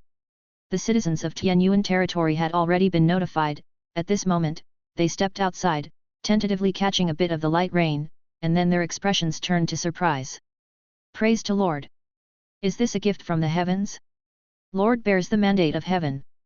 Ordinary territory citizens couldn't truly partake in the heaven and earth baptism, but even bathing in the light rain, they felt rejuvenated, fatigue from their bodies immediately faded, and their legs felt stronger, even climbing up 8 flights of stairs with ease. There was also a group who had undergone the transition to warriors and mages that enjoyed the real baptism. The falling light rain turned into streams of light, accurately descending upon them. Their true strength increased, their spirits refined, as if they could punch dead a giant wolf. Level 4 of Stage 0, Level 9 of Stage 0. The ones who gained the most were, of course, the higher level elites. Breaking from first order to second order stepping into third order. Mu Yuan felt his body brimming with strength, his energy lake within him breaking inch by inch, expanding outwards. An invisible storm burst from around him, causing the cultivation incense to sway incessantly. He became stronger. I am now at the peak of 4 order. At this time, the heaven and earth baptism still hadn't ended. The heavens gave too much. He was already full, overflowing. Mu Yuan felt it was a pity but then thought of something. He hurriedly loaded the dead bone template and cultivated the limit-breaking method. His bones and muscles popped and crackled loudly, and the cells within his body were transforming. He converted the baptism from heaven and earth into nourishment required by the limit-breaking method, using it to refine and strengthen himself. This is effective indeed. Urgent notice, those who have ascended to the 4th order peak, try the extreme training method. Lord, the extreme training method can be combined with the heaven and earth baptism. Mu Yuan dispatched the message, using the spiritual link to broadcast it to the main force generals. At the same time, he received a communication from Ilo next door. Regrettably, not all the generals had mastered the limit-breaking method. Bone 2, Xilu, Yuda, and others could not even see the threshold of the breaking method. Hong Yi, Lu, and a few others had touched the threshold, or had just entered it, but their cultivation efficiency was still not high at this time. There was also the favored daughter of heaven, Ilo, who, aside from handling 12 positions alone, had trained in the limit-breaking method to the 2nd stage. She was now seizing the time to refine her body and advance further. The speed of this body refinement was not as conspicuous and immediate as a level increase, but it was still incredibly fast. At least, it was faster and more efficient than the daily practice of consuming auxiliary treasures. There is no cultivation treasure stronger than the heaven and earth baptism. Mu Yuan gave it his all, drawing in the overflowing power of the baptism, continuously strengthening his body, condensing his spirit, and augmenting his energy. After a while, the power of the heaven and earth baptism began to decline and dissipate. Mu Yuan could only reluctantly cease his efforts. What a pity, what a pity!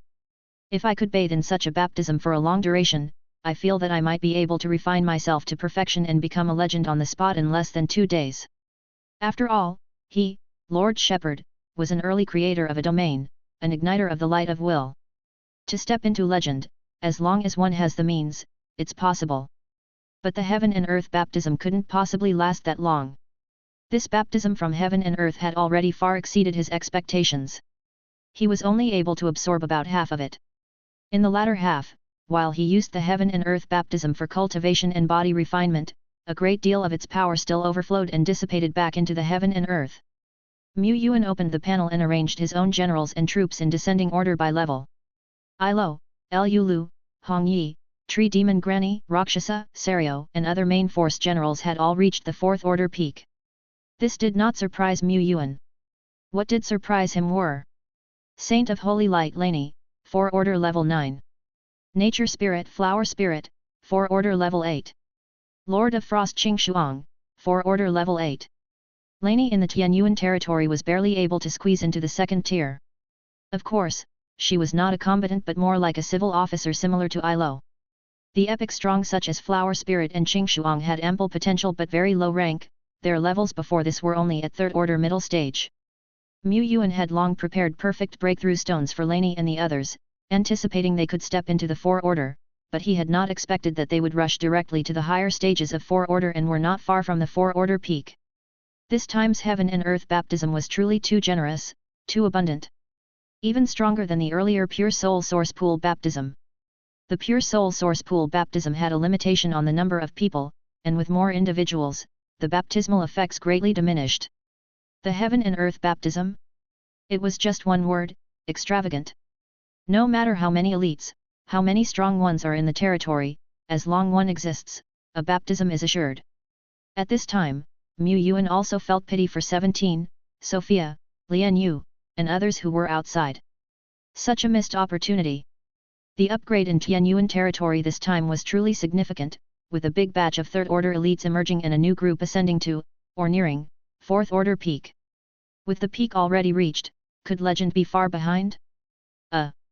It actually could be quite distant. Setting aside Ilo, Lu, Tree Demon Granny, and other almost legends, the normal ones at fourth-order peak were far from reaching the legendary realm. The Lord of Frost Qing Shuang might appear to be at 4-order level 8, but since she had not created a domain or lit the light of will, it was uncertain when she could enter the legendary realm. Bone 2, having reached the 4th-order peak, had lit the light of will through countless life and death battles with sheer ferocity.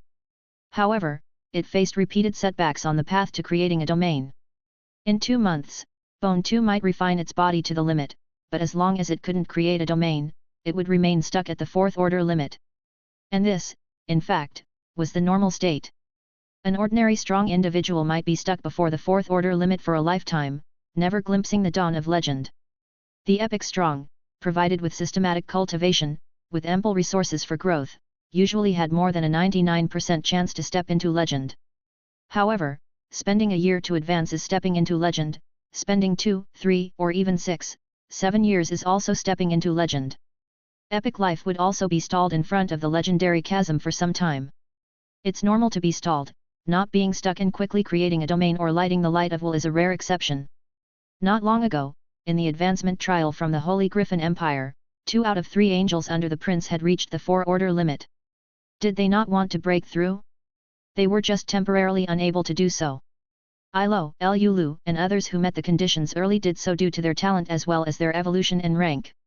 From a big data probability perspective, epic life indeed tends to get stuck at the 4-order limit for a while, but, if I evolve my generals to epic 2 stars, epic 3 stars, will they still be stuck then? Moreover, when they bathe in the evolutionary radiance, the generals can briefly enter a mysterious state, which directly and significantly aids them in creating their domains. Yuan reflected.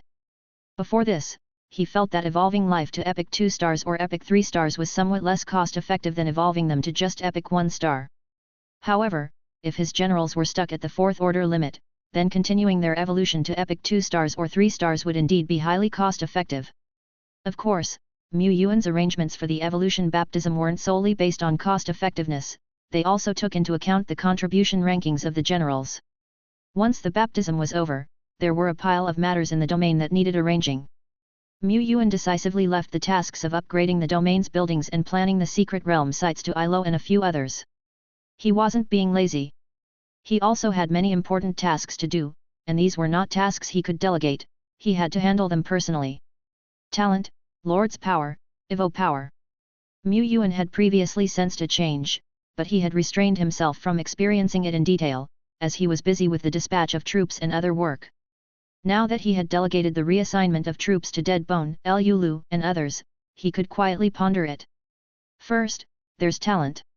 Lords without talent, if they could pass the trial and be promoted to city-level lords, could also awaken special talents and even strategic talents.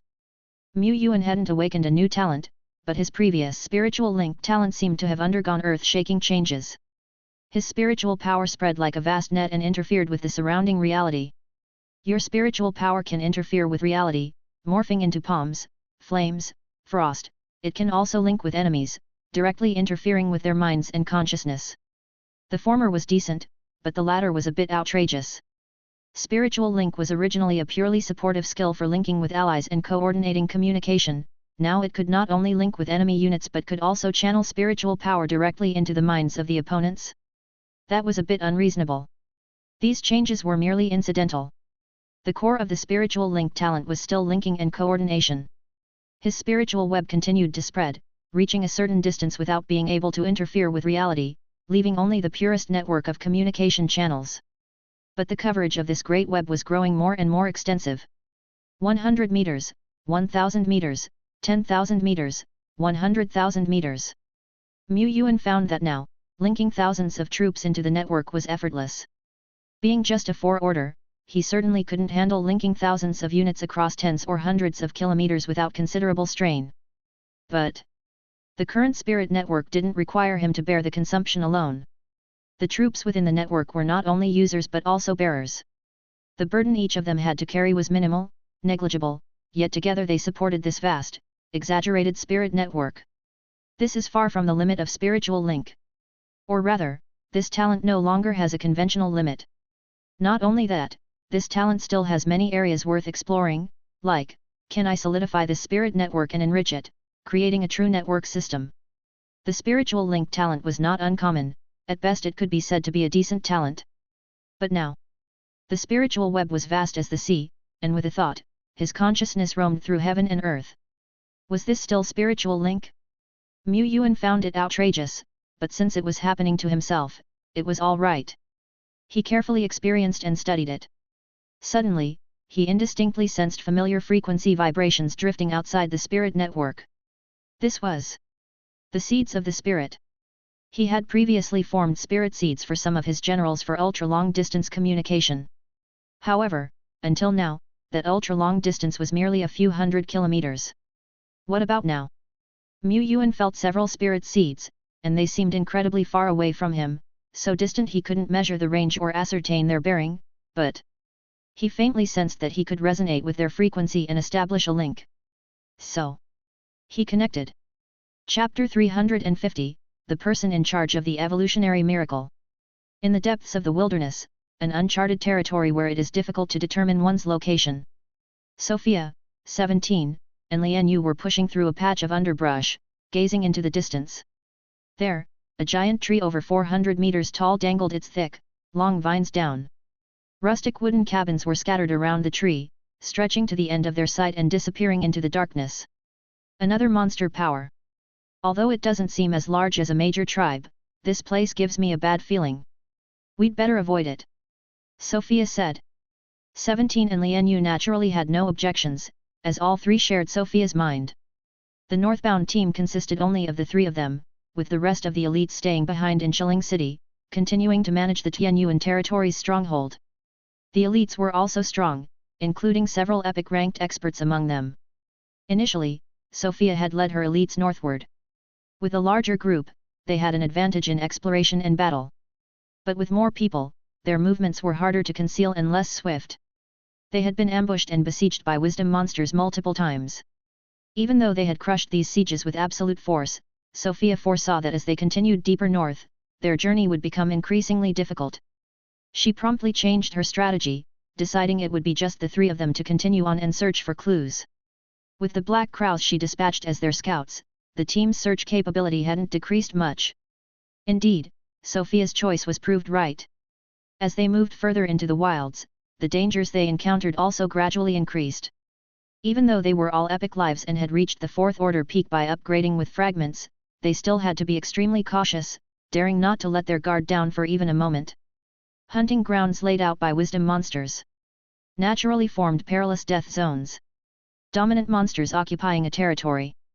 Sometimes, they would even find traces that seemed to be left by battles in the legendary realm. In such circumstances, the trio had to be even more careful. The mighty tree they had just seen made Sophia deeply wary. She suspected it belonged to some kind of dominant monster. Such dominant monsters, even if they hadn't stepped into the legendary realm, possessed extremely fearsome power. They occupied a certain area, almost coexisting with it and able to wield an unceasing flow of tremendous energy. The vitality they displayed was beyond imagination. Sophia had read about these types of dominant monsters in the Taishan records. She assessed that the mighty tree ahead had a 90% chance of not being legendary, but she had no intention of testing that theory. "Let's go around," Sophia said, before picking up a vial of purification potion and gulping it down. They had been surviving in this wilderness for a long time now. Wisps of red fog were visible to the naked eye, swirling around them, and they were exposed to this red fog. Most areas in the wilderness are contaminated with red fog. The deeper into the wilds, the more severe the pollution. Only in a very few special areas, in remote corners, there are pure lands untouched by the red fog. As they traversed the wilderness, without resting in any pure lands, the pollution within their bodies would only rise, accumulating steadily. If not for regularly drinking some purifying potion, once the pollution reached a certain threshold, it would impair them, causing cloudy minds and confused consciousness. Reducing the group size also helped to lower the consumption of potions. "We have just enough potion to last another half a month," Sophia stated. She wasn't concerned with how long the potion would last. Even without it, they could still survive deep in the wilderness, but they would need to find areas where the red fog was sparse to slowly purge the accumulation of pollutants from their bodies. That would significantly reduce the efficiency of their search. She wasn't afraid of low efficiency or the time it might take. She feared that, after all the time spent, they would still find nothing. So far, they hadn't found even a hint of a clue. Yet even if there might not be any results, she would continue the search. This was her only home in this world. "Come on, let's keep looking. Don't worry, we will find the clues," Sophia asserted with certainty. Even if she lacked confidence, she couldn't show it. She was their pillar of strength. But in this vast wilderness, by just continuing northward, could she really find any clues? "Lord, Ilo, where are you?" Faintly, she seemed to hear a familiar call. Was it the voice of the Lord? Was she so overwhelmed with longing that she was hearing things, or was she already being affected by the pollution? Wait. Startled, Sophia thought she might, just might, probably, almost certainly, it wasn't an illusion. She truly had received a message from the Lord. It's truly connected. The upgraded spiritual link talent is indeed a super talent without equal. Confirming that Sophia and the others were safe and sound, Yuan also breathed a sigh of relief. He hadn't been very worried about Sophia's safety, but when he heard that the three of them were venturing further north into the wilderness, he became somewhat anxious. The deeper they went into the wilderness, the more likely they were to face great perils. He was well aware that he could not dissuade Sophia from their mission, and indeed someone needed to search for the rampage lockdown zone from outside. All he could do was to repeatedly urge them to be extra cautious. "When can I find the clues?" "This doesn't matter, the most important thing is safety first. We're also lucky to have Sophia with us, she's a girl who knows how to be steady. 17, she has no experience in wilderness survival. If she were to wander alone in the wild, who knows if she might stumble into a dead end one day and meet her demise. As for Lian Yu, there's even less to say. The three of them together have only one brain. Sophia has 1.5, 17.5, while Lian Yu is at a -1. In the wilderness, the three of them are excited, the fatigue from the continuous days seems to dissipate, and they are filled with inexhaustible energy. "Charge, charge, charge, awoo!" Lian Yu shouts. Sophia doesn't stop her howling but waves her hand towards the distance. "Lord has given us vital clues, how can we afford to search slowly? Charge on!" Lian Yu transformed into a white giant wolf that wasn't too massive. Sophia and 17 mounted the giant wolf, and the three of them turned into shadows diving into the dense forest. Yuan turned off the communication.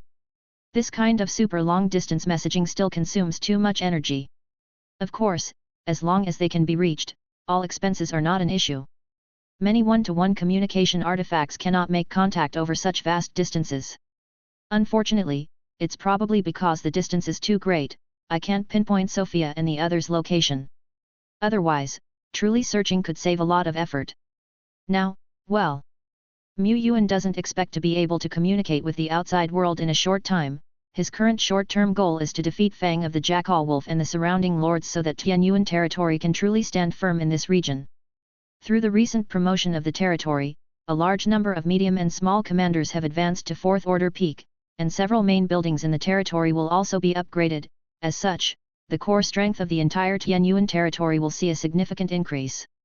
The remaining lords' power and Evo power, these two changes, can also enhance the comprehensive strength of the territory.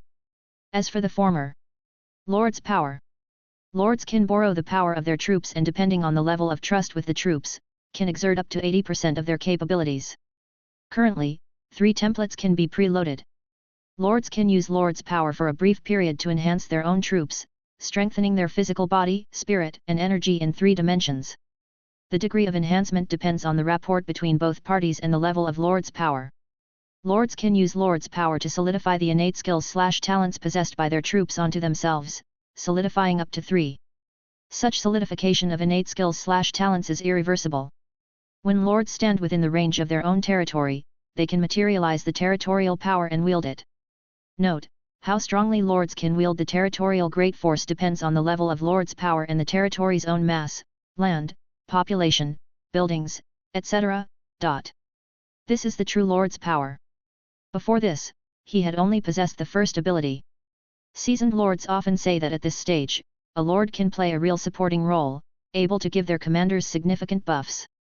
The enhancement effect of the buff is very powerful, and sometimes it can even double the commander's combat power. But that is for other lords. The commanders of his Tianyuan territory are one stronger than the other. The increase that level 5 lords' power can bring seems insufficiently powerful. Yuan had already tried it. To say it's completely ineffective isn't quite true. When he infused Ilo with power, she was rejuvenated, with all her metrics increasing by at least 30%. However, lord's power can only enhance one person at a time, and a single increase of 30% in 3 dimensions for one commander can be said to have no effect on the battle situation. After all, when he used it on Duo Lai and Dead Bone, the increase it brought was minimal. Yuan valued the 3rd and 4th abilities more. These two are the foundation for a lord to reach the peak. To solidify a skill or talent, most lords choose to solidify 3 talents. Talents are rarer. Once 3 talents are solidified, the lord's own potential can be greatly enhanced. Of course, it's usually only high-order troops that can awaken talents. Many seasoned lords can't even gather 3 troops with talents. Many lords have also used the solidified talents as a cornerstone to forge their own paths and become a powerhouse in their own right. In most powerful territories, the individual with the most chance of breaking through the legendary barrier is the lord themselves. 3 chances for solidification. If it were up to him, he would definitely first choose Duo Lai's top-tier devouring and Yuda's heaven rewards the diligent, 2 of the strongest developmental talents said to exist. Talents, however, being sort of everyday loaded templates used, and actually possessed by oneself, are indeed different. As for which talent or epic skill to choose for the remaining opportunity, he became somewhat hesitant. There's no rush. Speaking of which, solidifying a talent won't be like loading templates, where it would be discounted at the epic level, right? Not mentioned above, probably not going to happen? Yuan pondered the last application again. To use this ability, there was a prerequisite: a lord must have a deeper, more thorough understanding of the lord's power, to be able to sense and take command of this elusive and intangible force. How difficult it was to materialize and command something that essentially didn't exist, something more akin to a permission. Many lords took several months to fumble their way into veteran status before they could slowly master it. It doesn't seem that difficult. The nature of this power is somewhat similar to the power of witherness. Once depleted it can only be slowly restored by time, and it's also a bit like the elusive fate under destiny star weaving. The power of the territory, perhaps, can also be understood as the fortune of the territory. Something similar to national destiny. Of course, not as high level. Just a mere level 5 lord's territorial power. It took Yuan half an hour to get familiar with it, and then he closed his eyes, then opened them. He entered the lord's vision, his perspective soaring, while faintly catching glimpses of the ethereal great force of the territory. He grasped this great force. A cascade of colorful points flocked to him. In an instant, Yuan's view rose again and again, feeling as if he were a deity, wielding divine might, omnipotent. An illusion. It's just an illusion. With the aid of his noble character, pure heart, and strong will, Yuan did not lose himself, even though the great force in his hands seemed a tiny bit different from what was described in the books. Significantly stronger. Could a level 5 lord be this powerful? Yuan saw the 3 semi-mystic realms sprawled above his territory, like a fairyland, like an underworld, even more vast than his own lands, and he seemed to understand. This territorial power was convincingly strong. Too convincing. Exiting the Lord mode, Yuan felt as if he had fallen from the clouds, and everything seemed bland and uninteresting. The withdrawal was too great, and he had no heart to continue his training. However, there was one thing he was looking forward to. Evo power. The Evo power had evolved once before when he passed the novice trial and was promoted to an official lord. Whether the Evo power could evolve again, Yuan was not certain, it was merely his speculation before. Is there any? He found it hard to say. The changes in the Lord's power were indicated on the panel, and there was also a more intuitive feeling. What about the Evo power? It was higher in order. More elusive. More intangible. Yuan gazed around and could see the plus 0.01 occasionally emerging from the heads of Ilo and others. He could also channel the miracle power of evolution into a unit through the unknown. As before, it seemed, no different? No, there is a difference, a big difference. Undead evolution points. Human evolution points. Elemental evolution points. Nature. The numbers for the several major categories of evolution points gradually became blurry. In the end, they merged into one mystical, elusive, and surreal multicolored stream. It gently landed in Yuan's palm. There were also points from various parts of the Tianyuan territory, even outside the territory, distant places, drifting down and integrating into the river of evolution. Evolution points, 150,000.66. As expected, the evolutionary miracle has unified. From now on, any series of troops within the Tianyuan territory can bathe in the evolutionary radiance. This, he had anticipated. But he soon found that there was a new change in the Evo power. Perhaps now, this miracle power could be considered complete?